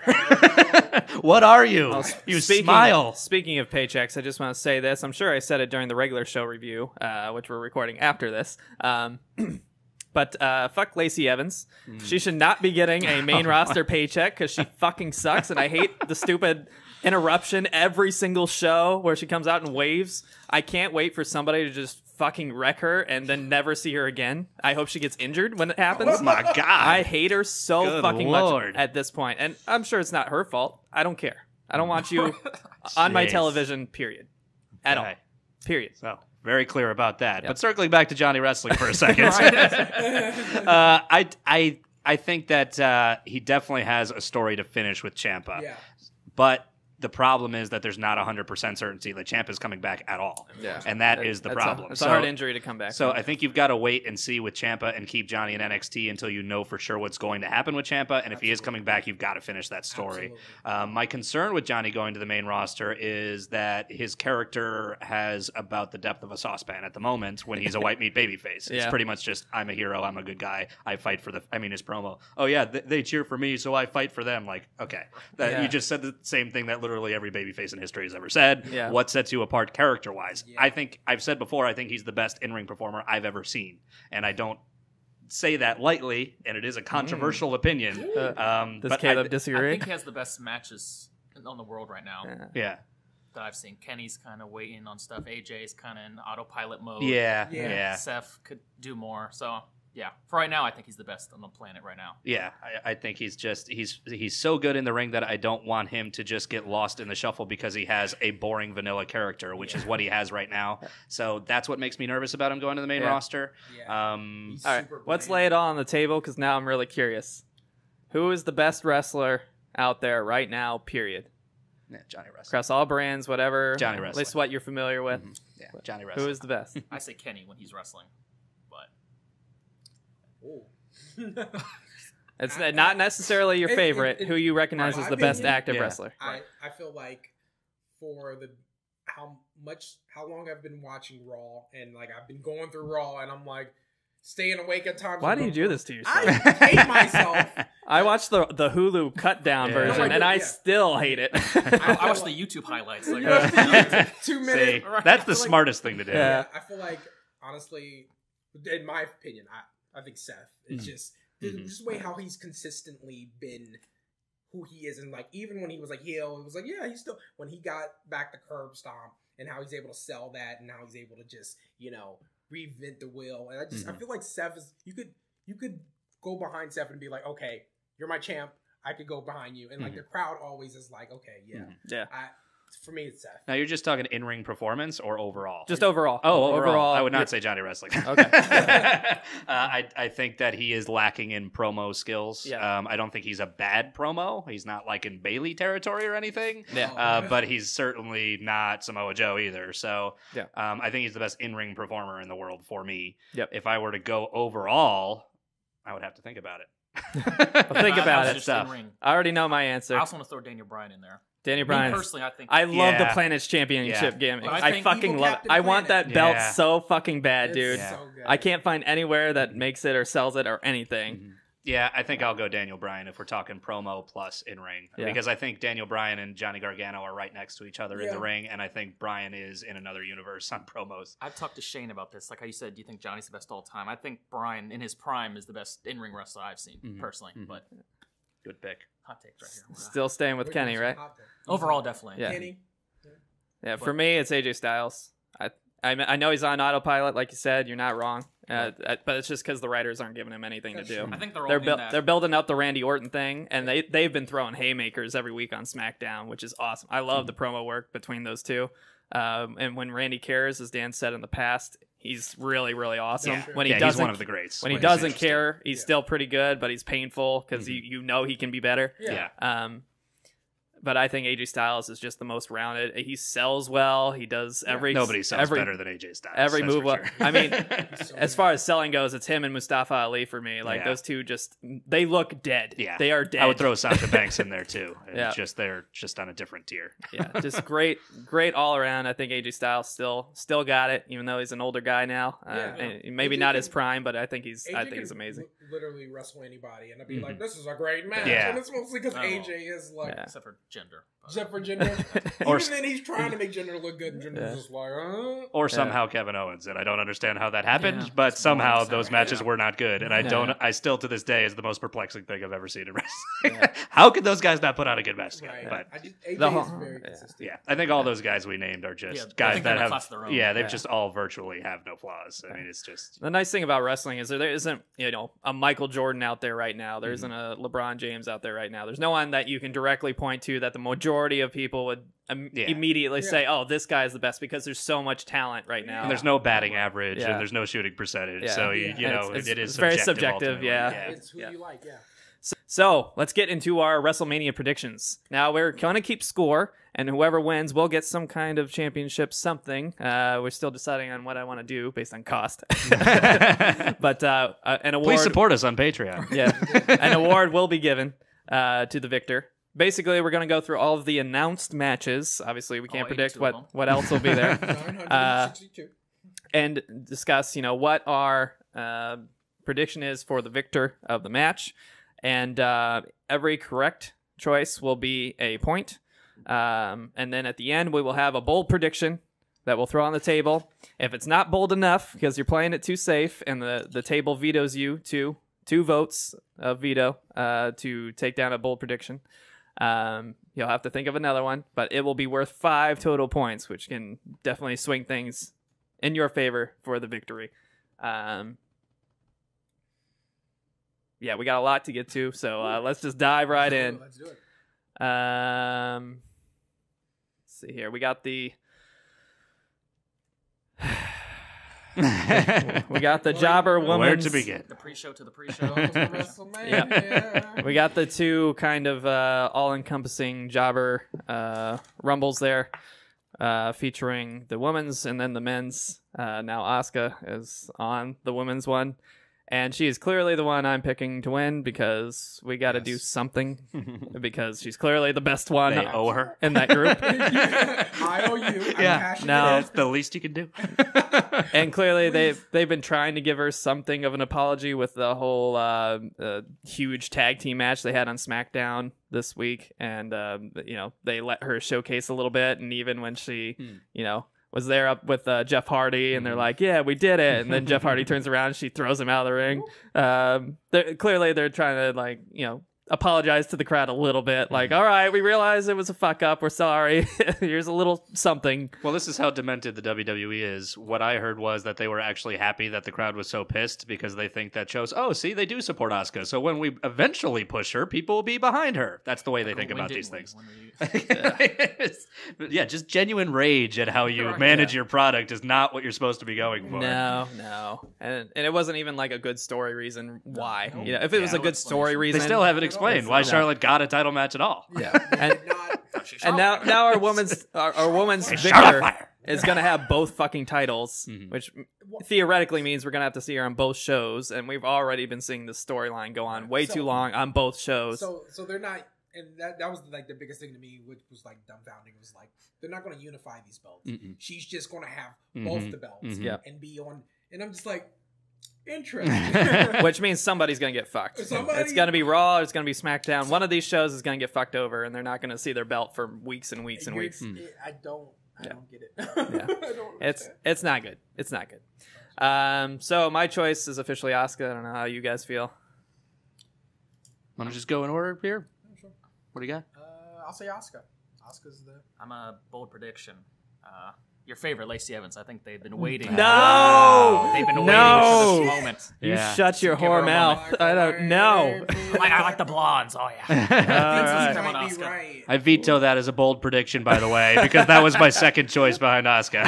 No. That's not my bold. I'm just saying. Oh, yes. It is a bold prediction. Not the bold prediction. Right. Evans to be like, comes in at the last moment. I also have a strong feeling it's going to be her. I'm picking Asuka just because I think they owe it to her and because I think... Not that this match matters because it's not for anything. No, but I think they just need to maintain her monster status because she will quickly plummet if they don't keep her winning after what happened with Charlotte. So I think for that reason, just to maintain her status, she will win. But I think that I would not be surprised if Lacey won, and she would be my second guess for sure. Because they're building for something. They're building for, surely. You don't know what it is. Surely there's a plan here. Hopefully, they're gonna love it, Paul. They're gonna love it. She's gonna win the Rumble. She's blonde. It's fine. She's blind. She's hot. She's hot. She's blonde. She's tall. It's great. This is great. Oh, man. Don't do it to me, Vince. Don't do it. Please, for the love of God, don't do it. Next up, we got the men's version. I'm going to be honest with you. I don't even know who's in the men's one right now. Braun Strowman. There you go. There's a pick. You think Braun Strowman? All right. If you see, I think it was on Raw, and it was like pictures of like everybody, and then Braun Strowman's pictures. It was like 8. It was like. Are they all standing by a statue? It was like small little. Braun Strowman's on the side right here. Like, look it up. It's absolutely hilarious. Colin Jost is the headliner in this match. Oh my fucking God! All right, I hate Colin this. Jost. I would count that as a SNL. bold prediction if he picks Colin Jost. The SNL thing is killing me. I can't. I fucking hate it. I hate it. It's so bad. I also hate it. They are also two of the people I like the least on SNL. Period. Like ever. Yeah. I think they're really bad at reading their cue cards, and I think I don't like their personalities that much on the show. They are the reason that I'm not picking Braun, because if all things were equal, I would pick Braun. But I think that storyline exists for some reason, and I think the reason will be because the SNL guys are going to find a way to screw Braun Strowman out of the win in some form. So I'm picking Andrade. To get a win. I think he's a guy that needs the win. I would like to see him get a big push in this next year. I think this would be a small little step forward for him to get a win on this stage. So I'm going with Andrade. Okay. I need to know who's all in the match. I'm trying to find it. Braun, Andrade. It's just so many low card guys. Just like the Ascension is in it. Like going that low into the barrel. They're scraping the bottom of the barrel. Dust off a VHS. Yeah. Is JTG in this match? JTG? Yeah, it's not. All right, so we got updated list. Let's bring it up. For the women's one, we got Asuka, Carmella, Naomi, Lana, Mandy Rose, Sonya Deville, Nikki Cross, Dana Brooke, Ruby Riott, Liv Morgan, Sarah Logan, Mickie James, and Zelina Vega. Liv Morgan. Dang it. Should have been my pick. Yeah. You want to change it? No. It's not too late. I just love Liv Morgan. I'm not going to pick her. For the Andre the Giant Memorial Battle Royale, we have confirmed Braun Strowman, Michael Che, Colin Jost, Fuck My Life, Andrade, Apollo Crews, Titus O'Neil, Tyler Breeze, Jinder Mahal, fuck that, No Way Jose, Bobby Roode, Chad Gable, Lucha House Party, Bo Dallas, Curtis Axel, holy shit, there's a lot. Heath Slater, Rhino, Victor, Connor, Ali, who used to be Mustafa Ali, but is now just Ali. Because Vince doesn't like having to pronounce foreign names. He's on a one-name tear lately. Shelton Benjamin, Luke Gallows, Carl Anderson. Hey, they're getting something to do. Matt Hardy, Jeff Hardy, Otis, Tucker, and EC3. Boy, It's an impressive lineup. there's a right there. lot of fucking people in there. Cream of the crop. Love everybody. 10 out of 10 matches, all of them, across the board. Oh, I fantastic. do legit like 80% of those people though, and it's sad at the Yeah. end. Yeah. If they used correctly. I forgot Breezy existed, even though he's fantastic. Right. It's- wow. I'll say Braun. I'll stick with Ron. Sticking with Braun. All right. Still sticking with Andrade? Sticking with Andrade. What about you, Caleb? I'll say Andrade too. Andrade? Of course, I'm biased, but He's great, though. He's fantastic. Love him. He's fantastic.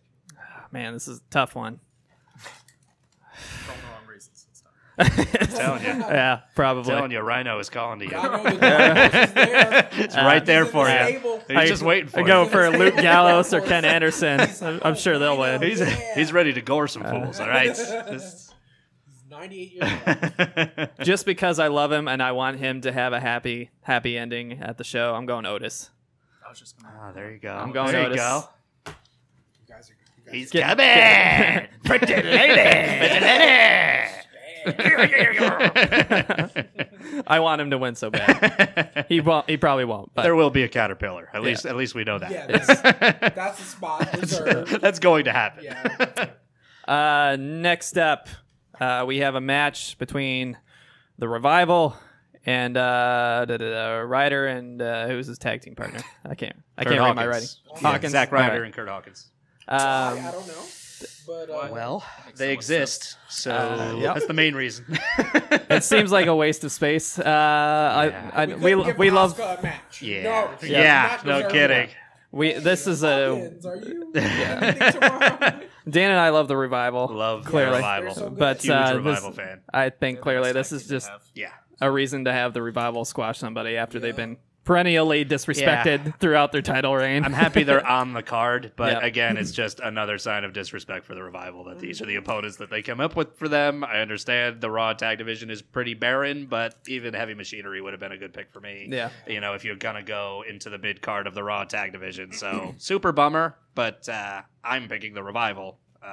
Even though I mean, you could have Glaboris go back out there and try to get it back. you know? Yeah, Like, I mean, I'm a little worried about the fact that Hawkins has that losing streak and this is WrestleMania, because this WrestleMania is the time where crazy things like ending a 200 match losing streak happens. That's so So I'm a little nervous because of that, but I'm picking the Revival.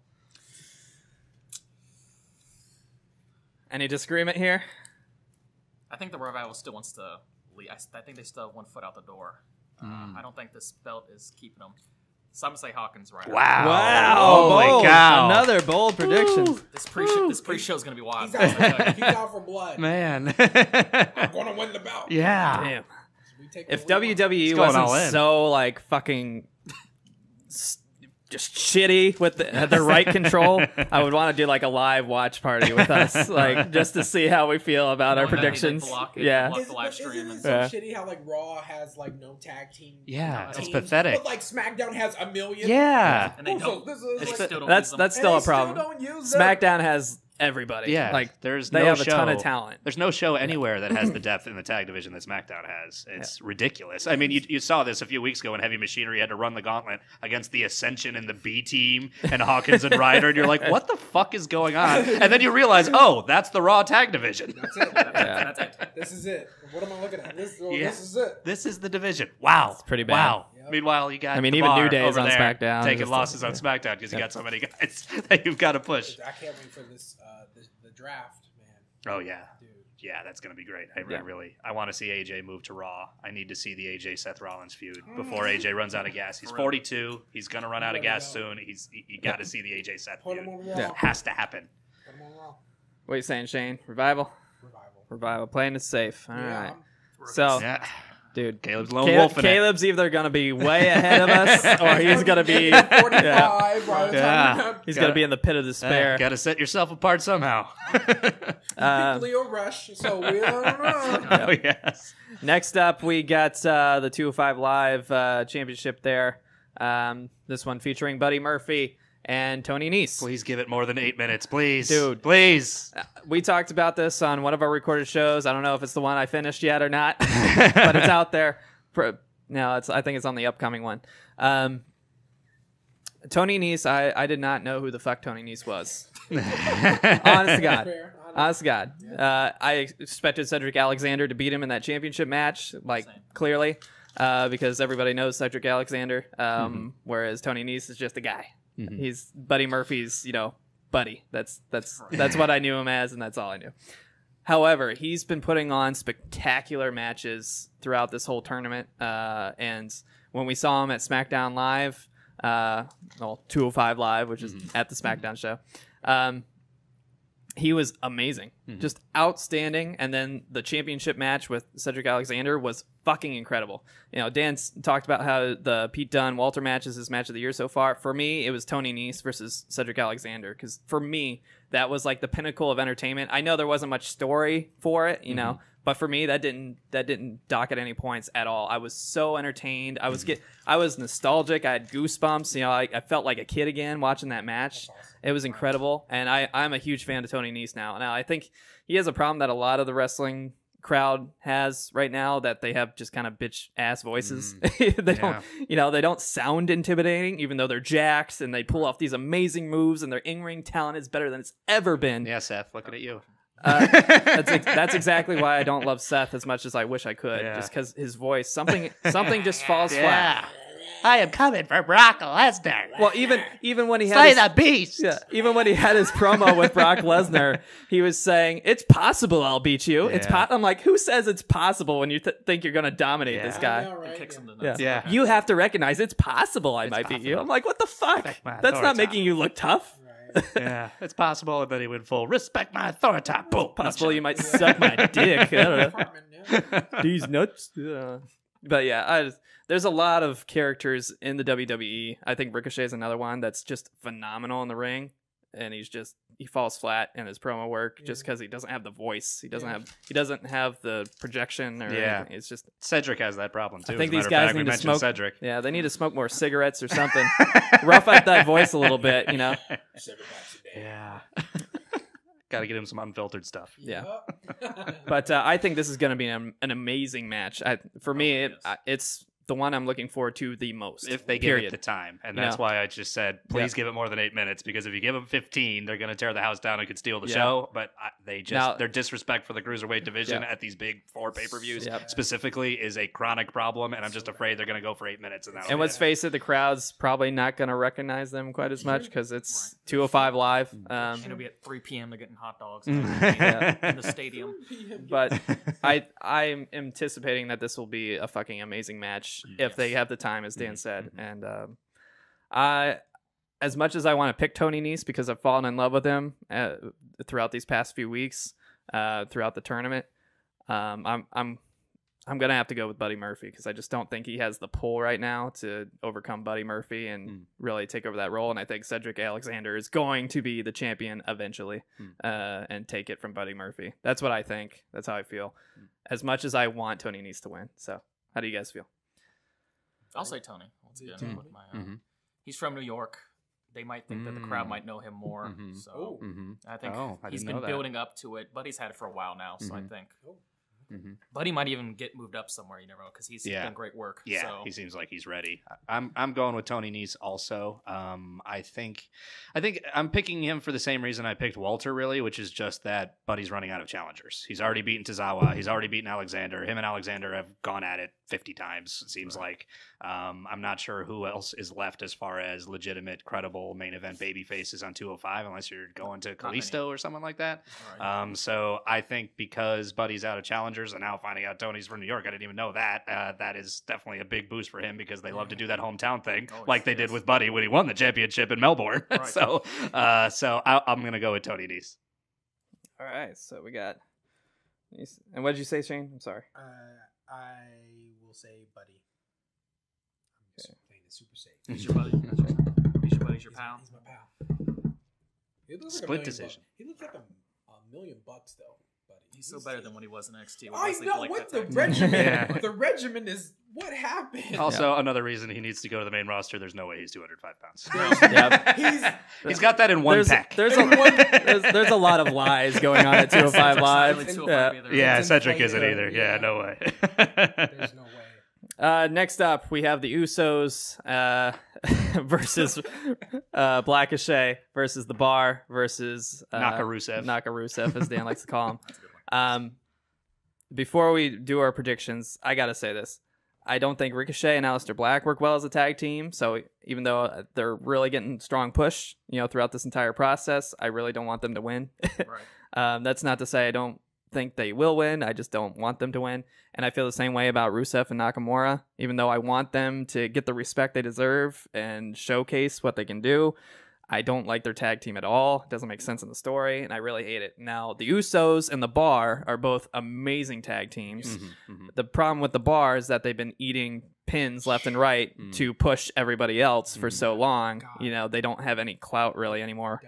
And Cesaro specifically, I think, people don't recognize, but he's fucking amazing. Yeah. He's amazing. Yeah, he's amazing. He's the most underrated guy in the company, I think. Yeah, Absolutely. I love Cesaro.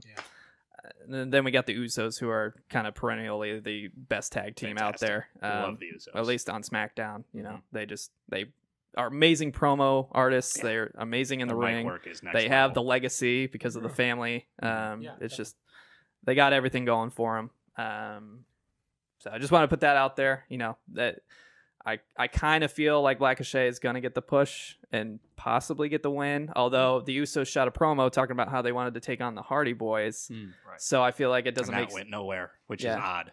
which makes me think that it doesn't make sense for them to lose the belt just to eventually face the Hardy Boys without the belt. So because of that, I'm going to go with the Usos retaining the belt there at WrestleMania. I'll go with the Usos also. I think that they have a lot more to give with this particular reign. I don't think you put the titles on a team like the Usos if they're not going to have a few different opponents during the time that they're champions, and this would only be their second challenge, really, after McMiz twice. So I think for that reason, the Usos got to keep the belts a little longer, at least through maybe till SummerSlam. I love McMiz. Don't you give me that face. I think Nakarusev just has not built any credibility as a tag team, and in fact has mainly been losing when they're together. I think the Bar is coming too soon off of a pretty extended title reign, and I think that Ricochet is getting ready to separate and perhaps have a singles feud, which I would be very interested in seeing. I don't think the long-term plan for them would be in the tag division. I'd be very surprised if that was the long-term really plan. hope not. That wouldn't make sense because of what great singles competitors they are, and because I feel like Black is ready to be a main eventer today. So for all of those reasons, and a little bit because I'm a mark for them, I'm going to go with the Usos. All right. What do you guys think? Usos signed a new 5-year deal. Usos. Ooh, dirt cheap boy. Keep him out of AEW. We'll got- let you keep the belts. definitely Got the true insider over You here. want to keep them happy. Yeah. You gotta keep the belt on them. You know, Jimmy really paid for that arrest. Boy, Yeah. you know, his career has not recovered. We're uniform across the board Usos now. Usually whenever... First time? Yep. Across the- First time so Wow. far. Whoa. Unanimous pick Yeah. in a 4-way match, nonetheless. Yeah. What are the chances? But let's face it, Usos. Usos. They got the pool. Yeah. Next up, we have the final match, farewell tour for Kurt Angle. This one versus Baron Corbin. I'm just leave now. This That's when I now- leave. Yeah, we got a bathroom break. Yeah, exactly. filthy casuals, more filthy than myself. I mean, the filthiest of casuals would probably take their bathroom break during the 205 Live match, Right. but they would be making a great mistake. Yes. Yeah. Stay to cheer Kurt Angle, give him some love, And as be he there deserves. at the end to give him a great ovation at the end. Yep. Do the "you suck" chants as he's going in and out. I would ask fans, just as a nice gesture, to change it up just one time to Never something gonna happen. positive. Never. Just one time. Wow. It's the last time. You're a dreamer. He's so good, he sucks. That's the whole thing. Yes. It's we love you because of your suckiness. Yeah. But the match itself, Out of love. I anticipate this match is going to be awful. Yes. Because as much Absolutely. now, Baron Corbin, it's not necessarily because of him. I don't like that he fights in a dress suit. It's very obnoxious. He's not the manager anymore, so it doesn't make sense. Yeah. But He's the he Olive Garden waiter. he does have the villainous pull that a lot of people don't have. cheese. Like Oh, yeah. Real Dan says it all the time, where Samoa Joe is a great villain, but he's so good at it that all people love him. cheer for Yeah. him. Yeah. Right. Whereas Baron Corbin is the perfect weasel. He gets a hail of booze He from gets everyone. real heat, Yeah. real Yeah. heel He heat, does. intentional heel heat, So- which almost nobody else does. Yeah. And he has great finishers, like just awesome finishing moves. However, he's doing it against the most broken, overrun, destroyed legacy wrestler I have ever seen. And I say this all the time. Dude, he's nothing but neck. But it doesn't move, though. I don't see how air gets through that tube because there's just nothing. But I've talked about it. All he does is the fucking the German suplexes on his neck constantly, and it hurts. It physically hurts me to watch him wrestle. Not only because I'm bored, but because I'm worried. I'm worried about the human being that I love, Kurt Angle. Yeah. He has to stop. I'm glad he's stopping. I'm glad this is the last time we'll have to see it and endure it. I anticipate this will be an awful match because, let's face it, Kurt Angle can't bend, so he can't sell anything. Yeah. So it's going to be Baron trying to pull the weight. Yeah. And let's face it. And he's not exactly that kind of guy. He's not the guy that makes he's not other Samoa people Joe. better. Yeah. So I think it's obvious that Kurt Angle is going to get his win and go off into the sunset. Do you now? Imagine the heat Corbin will get. Beat him. But that's another thing. But they have screwed over other performers before, like Undertaker absolutely. and a handful of others in their most recent final matches. Who knows? Maybe they'll do that just to bring the extra Baron heat. But Baron did eat a pin like 2 weeks ago, so and like 2 minutes to Apollo Crews. that would be really shitty. But I got Corbin. I think you don't retire. Retiring guys don't win. It's just not how these things generally happen. Shawn Michaels took a loss in his last match. Ric Flair took a loss in his last match. Undertaker took a loss in what was supposed to be his last match. Then he took another loss in what was supposed to be his last match again. I think the retiring guy loses because they need to build up the heel heat of Baron Corbin, and this will accentuate that or amplify it rather. Yep. And I think that this is when we're going to get one of the WrestleMania surprises. I think somebody is going to come.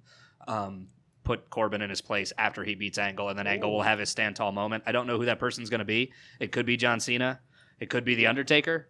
I think that this will be one of the WrestleMania swerves. I think Corbin gets a win, and somebody who is legendary status will come out and then wrestle Corbin to defend Kurt's honor a little bit, beat Corbin, and then that person with Angle will stand tall in the ring. That's my very specific prediction for this match. Yep. That's good though. All right, what do you guys think? I agree entirely now that he just. So Corbin, they love their heat for heat's sake, and yes. would go over the top for him. All right, Shane. I'll say Angle, man. You don't just. I Vince feel does, like though. if Vince does, but like he's given everything to this business, and like you want to do a proper send off to one of the greatest ever, and it feel like the crowd would probably turn by then and be like, "This is." Like, I can see the chants. I can see the smarky chants. This is and bullshit. I'd be like, "Oh, they're throwing shit." Especially in New York. Yeah, I'd give it to Angle. Give him a proper send off, and maybe let Corbin attack him afterwards. Get some heat on Corbin. You want to make Angle ride him off to the sunset, but also keep the heat on Corbin and just like physically attack him afterwards and get somebody. Yeah. Next up, we have the Miz Fallout match at WrestleMania that Dan predicted from the beginning. Yeah. Of course, we didn't foresee how it was going to happen because he thought it was going to be opposit way. But the first time I saw them together, I said, they are having a match at WrestleMania. Sure enough. Yep. But I love everything about this. I know other people don't. I loved it when they had the daddy-son tag team. I liked how they were playing into it really hard. It's been his favorite thing for months. I really have. I love how Miz has the puppy dog eyes every time. I do like babyface Miz. Yeah. I do like We've never gotten to see babyface Miz, and he has brought something different to it. And I enjoy Shane being the evil villainous asshole that's just sick of propping everybody else up and taking all this bullshit for Miz. And I loved how he just manhandled his father, Mr. Potato Face. That was Mr. Potato Face.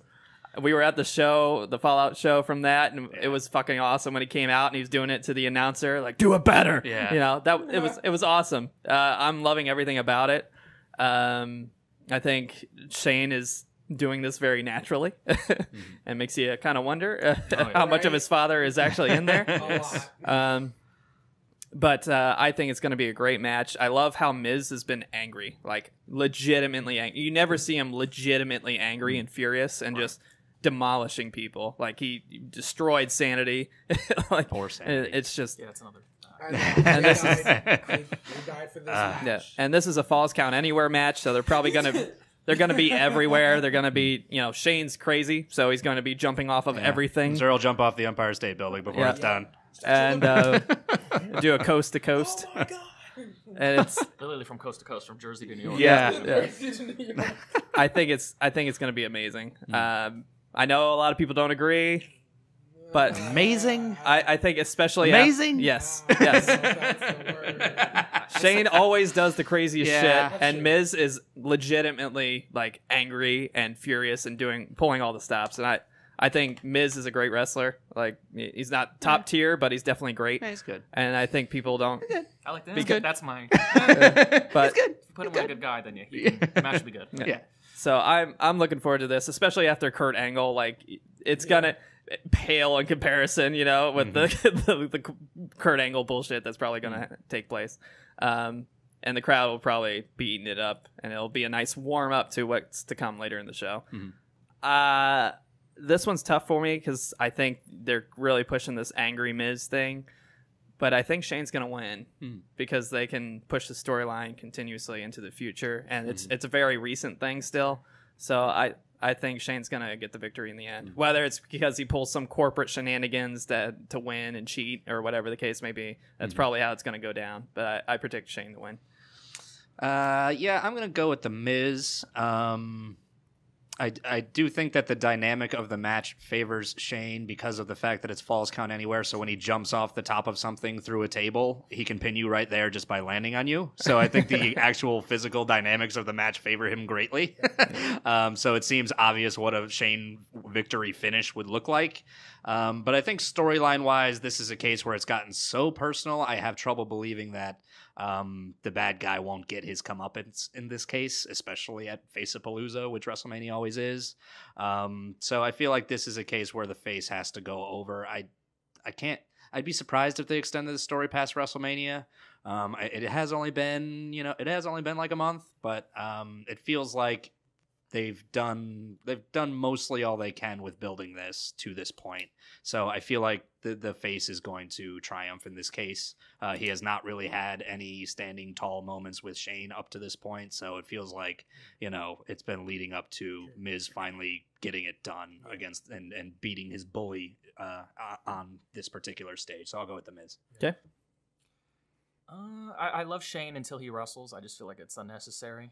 But if he's going to continue to wrestle, he needs to win to make us believable, for him to even be in these matches. So I got Shane for that.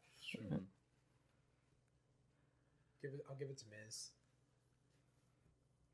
Going against your namesake, huh? I know. Forsaking it. Yeah. I call him Shane O'Mac all the time. He does. He does. Next up, we have the women's tag team for Sasha Banks and Bayley versus Beth Phoenix and Natalya versus Nia Jax and Tamina versus the Iconics. As much as I like a handful of the people in this match, specifically Sasha, I don't like the tag team with Sasha and Bayley. I think Beth Phoenix and Natalya, while they're strong and still impressive, I don't think they're fun to watch. People have conflicting opinions about Nia Jax and Tamina, but Tamina definitely is not good. Don't think there's any conflict on that one. Right. There's no controversy. That's as unanimous as it gets in wrestling. Yeah. The Iconics are entertaining as like clowns, but that's about it. Although they did entertain a little bit at the Elimination Chamber, so I do give them some credit. But I think this match is gonna be garbage. Honestly, I don't. But I thought that about the Chamber too. To be fair to these competitors, thought the Chamber would suck, and everybody pulled their weight big time. So yeah, even Nia throwing herself through the pod door was, that's a big time spot for her. Yeah. So everybody kind of pulled their weight. So hopefully they will this time. But Yep. I also am not optimistic about the quality of this match. No. So just because I think Sasha and Bayley are going to keep the belt so they can defend it on NXT and a few other places, I think it's just going to be Sasha and Bayley. Again, I don't like them as a tag team. I like them as individual characters, but I hope it doesn't go to anybody else because I really don't want to see anybody else with the women's tag team and this group, defending it for several weeks. So I'm going Sasha and Bayley. Yeah, I'm going Boston Hug also. I think part of my thinking is that because NXT Takeover for June was just announced to be in San Jose, it seems very obvious where they're going with that, which is Boston Hug versus Sky Pirates in Bayley's hometown. I'm picking Boston Hug because I think that they have, much like the Usos, they have more to give in their reign, and I do think that they should. I shouldn't say that because TakeOver is in San Jose, they're definitely going to do this. I should say they definitely should do this. Yeah. So I'm putting a little faith in them that they're going to do it. And for that reason, I think Boston Hug retains. I'm not as pessimistic about the match quality as you, although I don't think it'll be one of the matches of the night by any means. Yep. But I liked what I saw from Beth Phoenix when she made her return. She does some fun power stuff. And I do still think, strong. And I still think Natalya is one of the most technically sound female wrestlers on the roster. So Natalya could definitely carry her weight. Yeah. And I think her and Sasha have great chemistry. When they had that match on Raw a couple weeks ago, I really enjoyed it. It was very short, but you could see the chemistry between them. So I think if they put the right pieces together, this can be a decent match. But I got Boston Hug. Yep. I got him too. I hate the name, by the way. I don't know if you guys like I it. hate their tag team. It makes no sense. I hate their tag team. Rhymed. Yes, it does not. Their feud was so good together. They're complete opposites as they should be, but I'd hate the dynamic together. Their gimmicks are incongruous. They just don't line up. And the wrestling, does not. Their tag team wrestling moves is kind of underwhelming. That continues to bewilder me because they're best friends. Right. They're both two of the best female talents on the planet, and they put on fantastic matches against each other, and yet somehow their tandem offense is garbaggio, and I do not understand how it's possible. They're not in sync. Does anyone have an explanation for that? They wrestle kind of differently, too. Yes, that's true. They have very different styles. Yeah, that doesn't help. I think they want to establish those belts, though, so keep it on them for a little bit longer. So but that ridiculous spot where Bayley picks up Sasha and throws her. We want to protect those champs, and these are brand new belts. These aren't just belts that are like, that's the Raw belts. It's like, no, these are belts that, you want to make these. You got to establish them. Just establish them, protect these champs as long as possible. Definitely. Yep. Next up, we have the United States Championship match with Samoa Joe and Rey Mysterio. Both amazing wrestlers. 100% into this. Yes. We saw Rey Mysterio roll up Samoa Joe, as he often gets rolled up. Samoa Joe up, I call him. Yep. Mm-hmm. And I think this is going to be a great match, mostly because both of these guys are amazing, and they can do no wrong in my eyes. I hope Rey Mysterio doesn't wear that weird outside thong again that he's been wearing a lot recently. That was disturbing. It's very weird. The Asuka thing, yeah. It's just it's very strange, especially when you haven't seen it his entire career. Just kind of out of nowhere. But I think it's going to be a great match. I can really see it going any way. Mm-hmm. It's very 50-50. This is one of the toughest picks for me. For me, this is like 51-49 confidence scale. But I'm going Samoa Joe retains. Mm-hmm. That's what I think, because he hasn't had a title for ever. Mm-hmm. And now he finally has one, and it'd be really shitty if we just took it right away. Mm-hmm. He's just too good not to have the belt. Mm-hmm. I'm going Samoa Joe.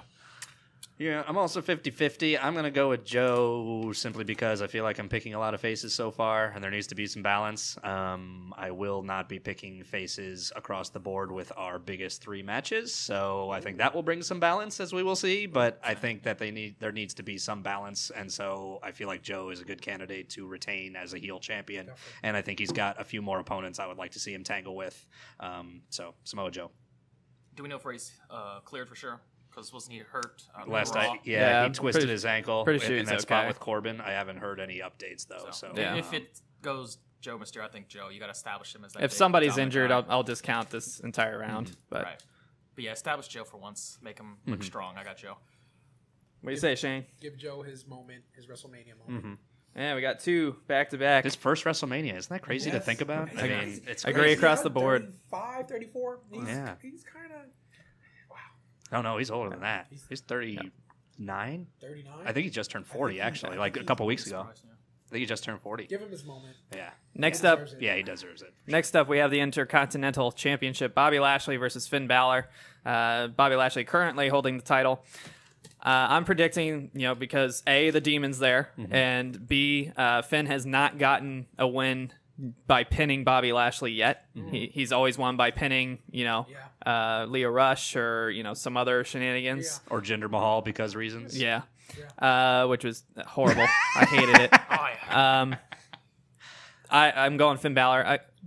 Caveat, I'm a huge Finn fanboy. He's now my second favorite wrestler. He was my favorite. Fickle! But I'm sorry, Aleister Black on the main roster is just too good. I love it. Yeah. I love the supernatural thing. So Finn's now number 2. Sorry, Finn, I love you, but number 2. Cheating on him. They both have supernatural gimmicks, disloyal. though, and it's So fucking disloyal. amazing. So I want them to go disloyal. at it together. I would love that. wrong. Oh, it's so good. So good. But yeah, I'm going Finn. I am going with Finn. Also, Demon is my first reason, and I have no further reasons. Same thing. Yeah. Finn, Wow. 3 in a row. the Demon King. The thought process is uniform. Next up, we have The Game versus Batista. The animal! Yeah. Big day. No holds bar match. Triple H's career is on the line in this match. This is Batista's Is it retirement though? match, I guess. Are you sure? Yeah. Clearly, that's not the case. It's not the case at all. But that's what they're saying. Now, this prediction is just for the sake of the show because my bold prediction is going to have something else happen. But I'm going to say that Triple H wins to retain his right to wrestle because it's Triple H. So We need more Triple H matches for sure. that's what I'm predicting. All right. I'm going with Triple H too. I'm rooting for Batista because A, I love Batista, and B, because no disrespect to Triple H, but I've had quite enough of seeing his 50-year-old self in a wrestling ring. Yeah. He has always had a snail's pace in the way that he's worked already, and now being an old man, it's special. It's now an old snail.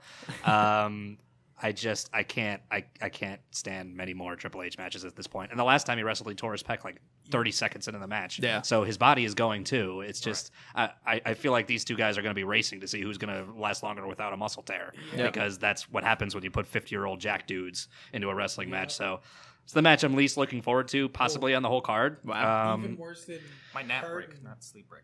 Even worse than Kurt. Yeah, well, at least that'll be over quick. This Yeah. is going to be a half an hour. It's gonna be- I mean, we're going to be Any Triple H match. is any always Triple H lengthy. match. Yeah, it's always like that. And outside ring.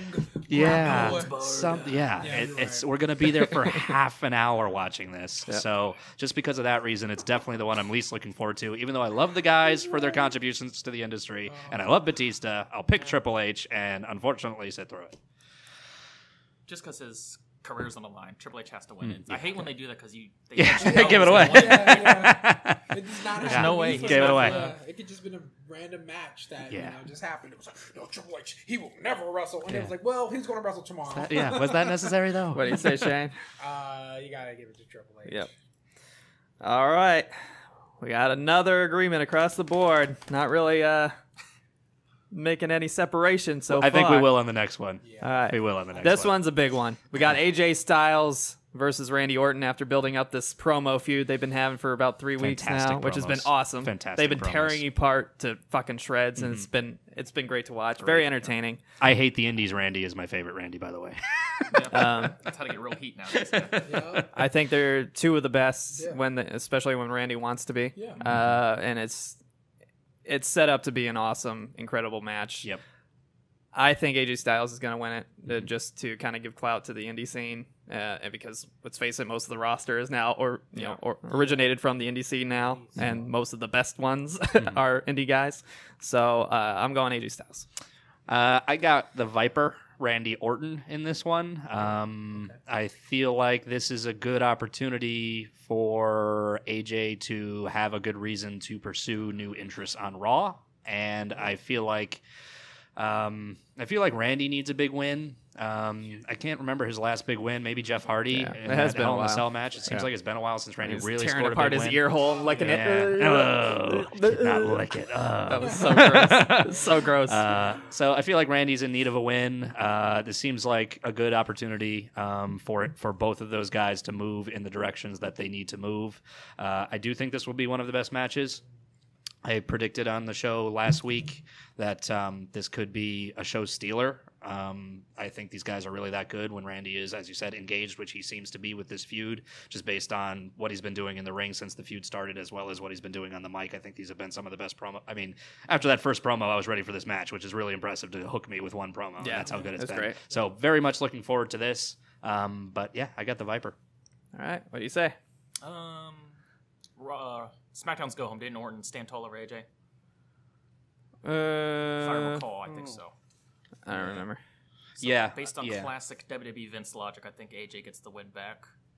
Like Dan was saying, I think this should steal the match. Randy, Now, we might be cheating a little bit because we saw the live match after 205 Live, the blackout match, and AJ won.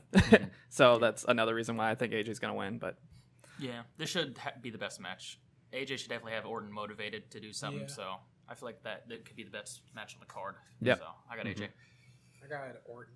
Orton, all right. Yeah, I want Split decision. I want Orton to, when he cares about a match, he'll give you, Yeah. he'll give you a good performance, and I feel like you want to maybe get AJ out of there and put him in Raw or something. Yeah. Plus, I would add that these kinds of matches are usually where Randy's going to pull out his most creative RKOs, and that is currently an extremely protected finisher. Yes. So there's going to be an awesome RKO, and it's very likely it's going to be the winning. Absolutely. Yeah. Absolutely. Next up, we have the kind of end-all of the whole Shield versus Drew McIntyre feud, where McIntyre's been just decimating everybody in the Shield. And it's been one of the few fun things to watch on Raw, in my personal opinion. Not great, but still very enjoyable. And I think this, finally brings it all the way around to completion. And I think ends the Shield permanently. And I think Drew McIntyre wins. Yeah, I've also got McIntyre. I think they've been preparing him for a big push for some time to be a top heel. I think he could potentially be a challenger to whoever emerges as Universal Champion in the near future, or maybe SummerSlam. They seem to be investing a lot in him, and I think they're doing that because they have big plans for him I in just the wish main he would event stop scene. crouching into a little ball every match. He's Yeah. so huge. Why do you crouch? Yeah, that is Stop getting such a small. weird habit. You're a big guy. Yeah. Don't be small. This is another one that's tough to call for me, just because it is Roman's sort of first big match since he came back, and there's all that emotion behind him, and he's really been on the on the bad end of this feud so far. It seems like nothing has happened except him getting beat down by Drew, which suggests with the reverse momentum that it would be Roman. But I do think that it's going to be Drew. When in doubt, Roman. He came back. He beat cancer. I don't think they're gonna let him lose this early. I love Drew. I want him to be the top guy as he should, but I don't know. Yeah, I'd give it to Roman too. You want to protect Roman, and he's coming back from leukemia, and it's a feel good. And actually, it kind of feels like the crowd kind of likes him again. It feels like he's not getting booed. Well, sometimes he gets booed, but like it seems like the crowd is like Roman, like they're cheering. Roman's like, this cancer thing We kind of too can't bad. boo him now. You though. can't boo Roman because he beat leukemia. So I give it to McIntyre did. Yeah. I'll beat you. Yeah. Worse than leukemia. Yeah, McIntyre claimed to be worse than cancer, basically, a couple weeks ago, so there is that. Yeah, I'll give it to Roman. All right, so nice split decision Another there. split 2 on decision. 2. Big dog. Next up, we have Daniel Bryan and Kofi Kingston, the culmination of Kofi big Mania. This one I'm very conflicted on because I love the Planets Championship gimmick so much. I love seeing the belt. I love seeing I love everything about it on the Daniel Bryan side. Now, on the Kofi Kingston side, I also love it because it's one of the most genuine, like spontaneous, like fluid events in WWE history, I think. So and organic. it's so natural. It's not forced. Yeah. It's been awesome. Yeah. I think it's there's a lot of potential for this being the best moment in the entire show, especially from an emotional perspective. Some people might say Becky Lynch and Ronda and Charlotte, but I think that one's been beaten to death so hard that it doesn't have much of the pull anymore. Where I think this Kofi Mania up against the Planet's Champion is just going to be amazing. We're probably going to see a lot of Rowan and New Day like going at it on the sidelines, and I think this is going to be a fucking awesome match. I think it's clear that they're probably going to make Kofi win, as they probably should. But because I love Daniel Bryan so much, because I love the new Daniel Bryan so much, and I love the whole Planet's Championship gimmick, I'm going to go against my better instincts and say that Daniel Bryan wins. Wow. Come at me, bro. I want it to happen. I'm going to make it happen with my Wrong psyche. with this man? I love Kofi. Don't get me wrong. If he wins, it's well-deserved, and it should happen. But I love the Planet Champion so much. It's my favorite gimmick of all time. Period. Wow. It's my favorite gimmick of all time.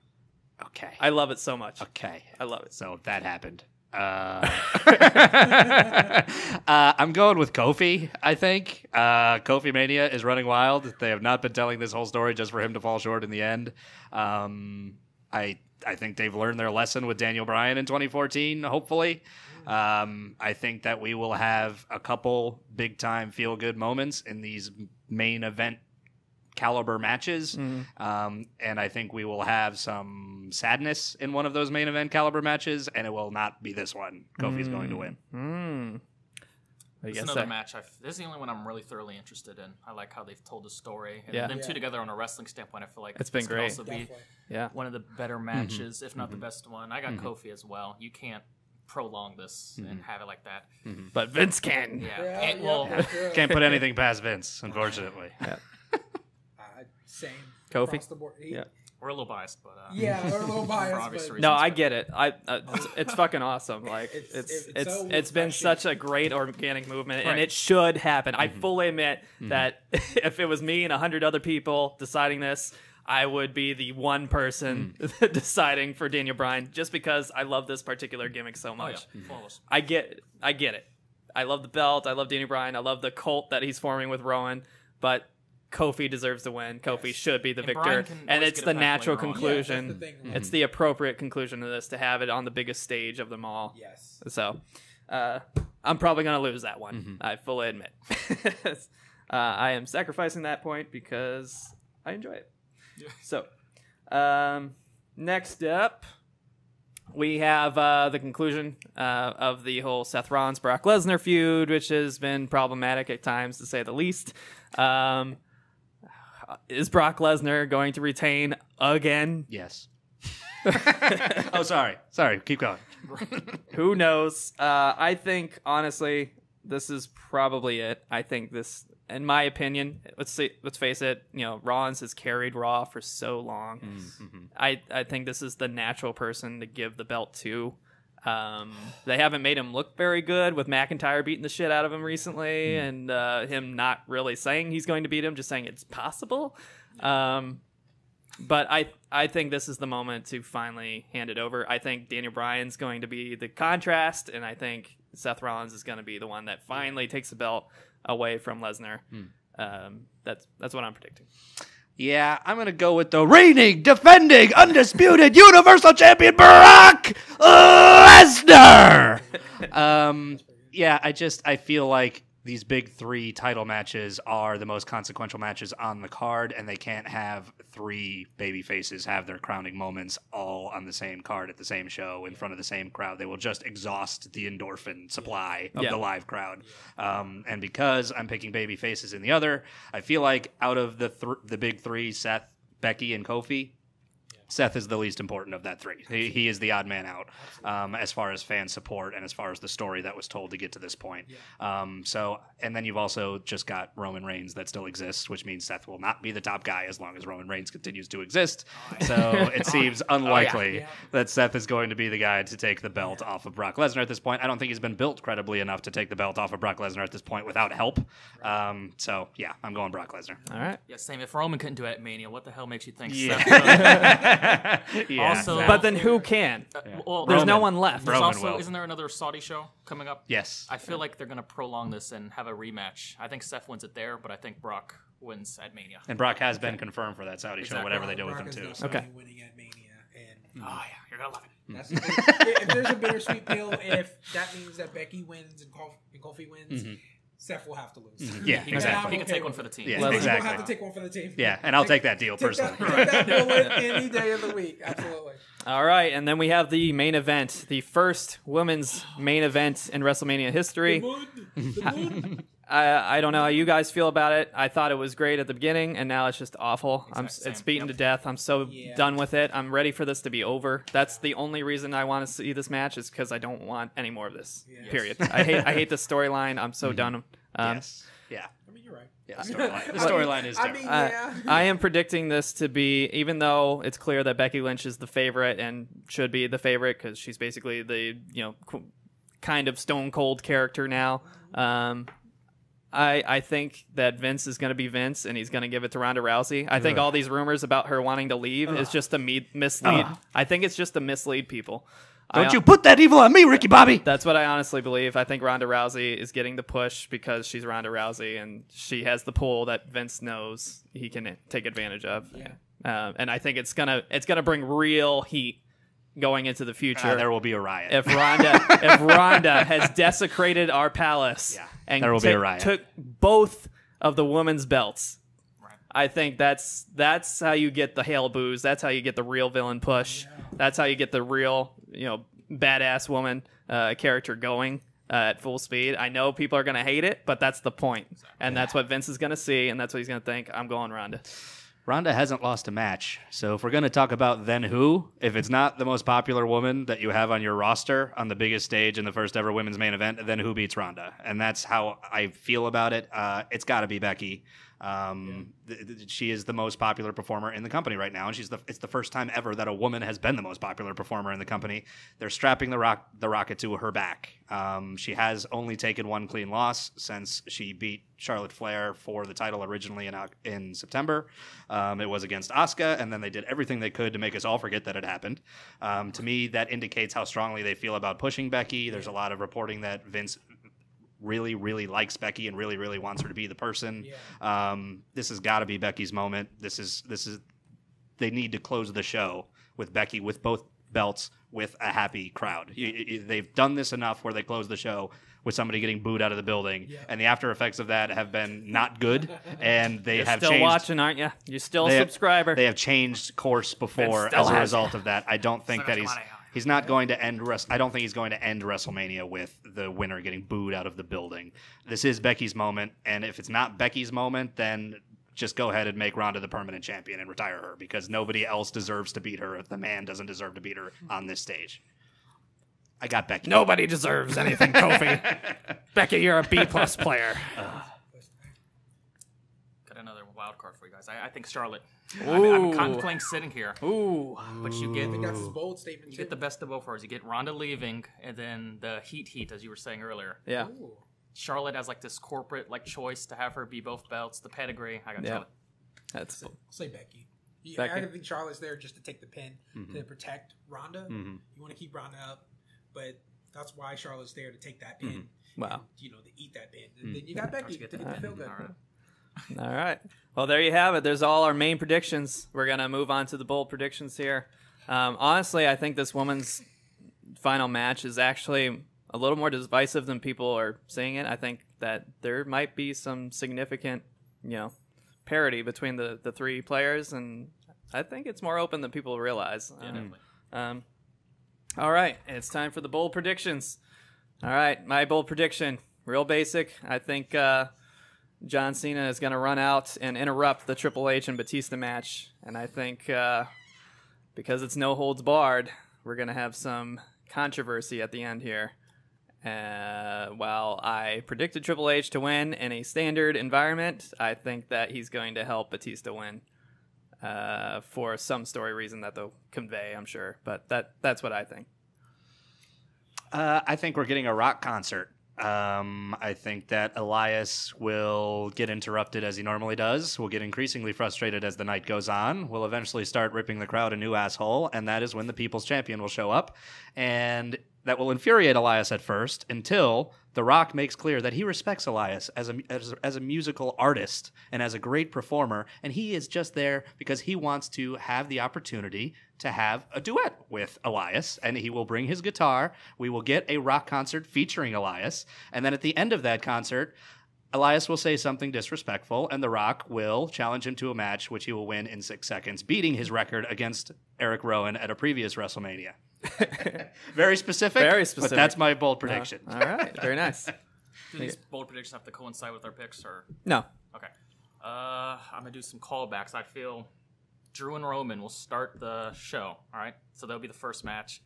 Roman wins. Then you go to whenever the Universal Championship thing. Brock squashes him. Roman comes out, challenges him, beats him right there. Wow. I wouldn't want that to happen, but we're going to go bold, brother. We're shooting. Love me some Roman. Love some Roman. So Brock or Roman challenges Brock at the end there, After. Yep. and then Roman wins. Yep. Okay. Oh, That's bold. That one's That happening. is That's bold. bold. We're talking about bold. Or at least Evans beats him, but it's just One of the two. That's a pretty good one. I was thinking. Here's my bold. Is that the end of Seth, Brock, Undertaker comes out. Unfinished business, maybe. I feel like Undertaker will show up somewhere. He's going to be on that card. He actually looks like in good shape, but show up the last 5 seconds and lights go off. Tombstone. Even if Brock ends up winning and beats Seth, Undertaker comes out. Tombstone. That's the end of it. If Seth loses, that's my Undertaker comes out against Brock. Yep. This is Brock. Yep. Okay. All right, and then Undertaker wins. Is that what you're I predicting? feel like Brock will not squash Seth, but Brock will win, and then Undertaker will come out and just run interference and just pop up, leave, get that payday. Okay. Cool. All right. No problems.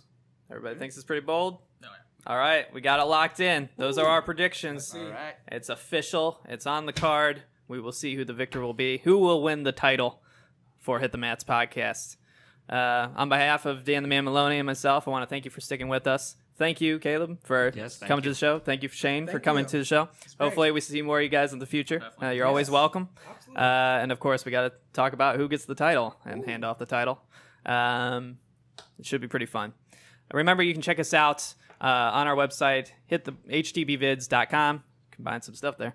Where we have links to all of our podcast shows, blogs, every little knickknack you can imagine. It's on there. You can write to us at hitthebooksvids@gmail.com if you want to submit some topics for the show or any constructive criticism or suggestions.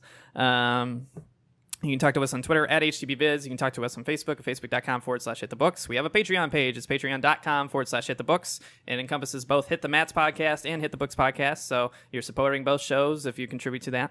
I'm probably forgetting something. We're on iTunes, on YouTube, on Spotify, on SoundCloud, and on Stitcher. So be sure to check us out on any of those venues. Give us good reviews. Give us a thumbs up on the video. Share it with your friends. Subscribe. Hit the bell if you want notifications in the future. Yeah, I think that's everything. It's been a great episode. Yes. WrestleMania is going to be something. We'll see whether it's awesome or not. NXT Takeover was fucking awesome. And let's face it, this is basically wrestling Christmas. It's that time of the year. Yep. We got many things to look forward to once WrestleMania is over with and these storylines are finally complete. It's going to be fun. Yes. So without further ado, let's get out of here. We love you all. Thanks for sticking with us. And we'll see you next time.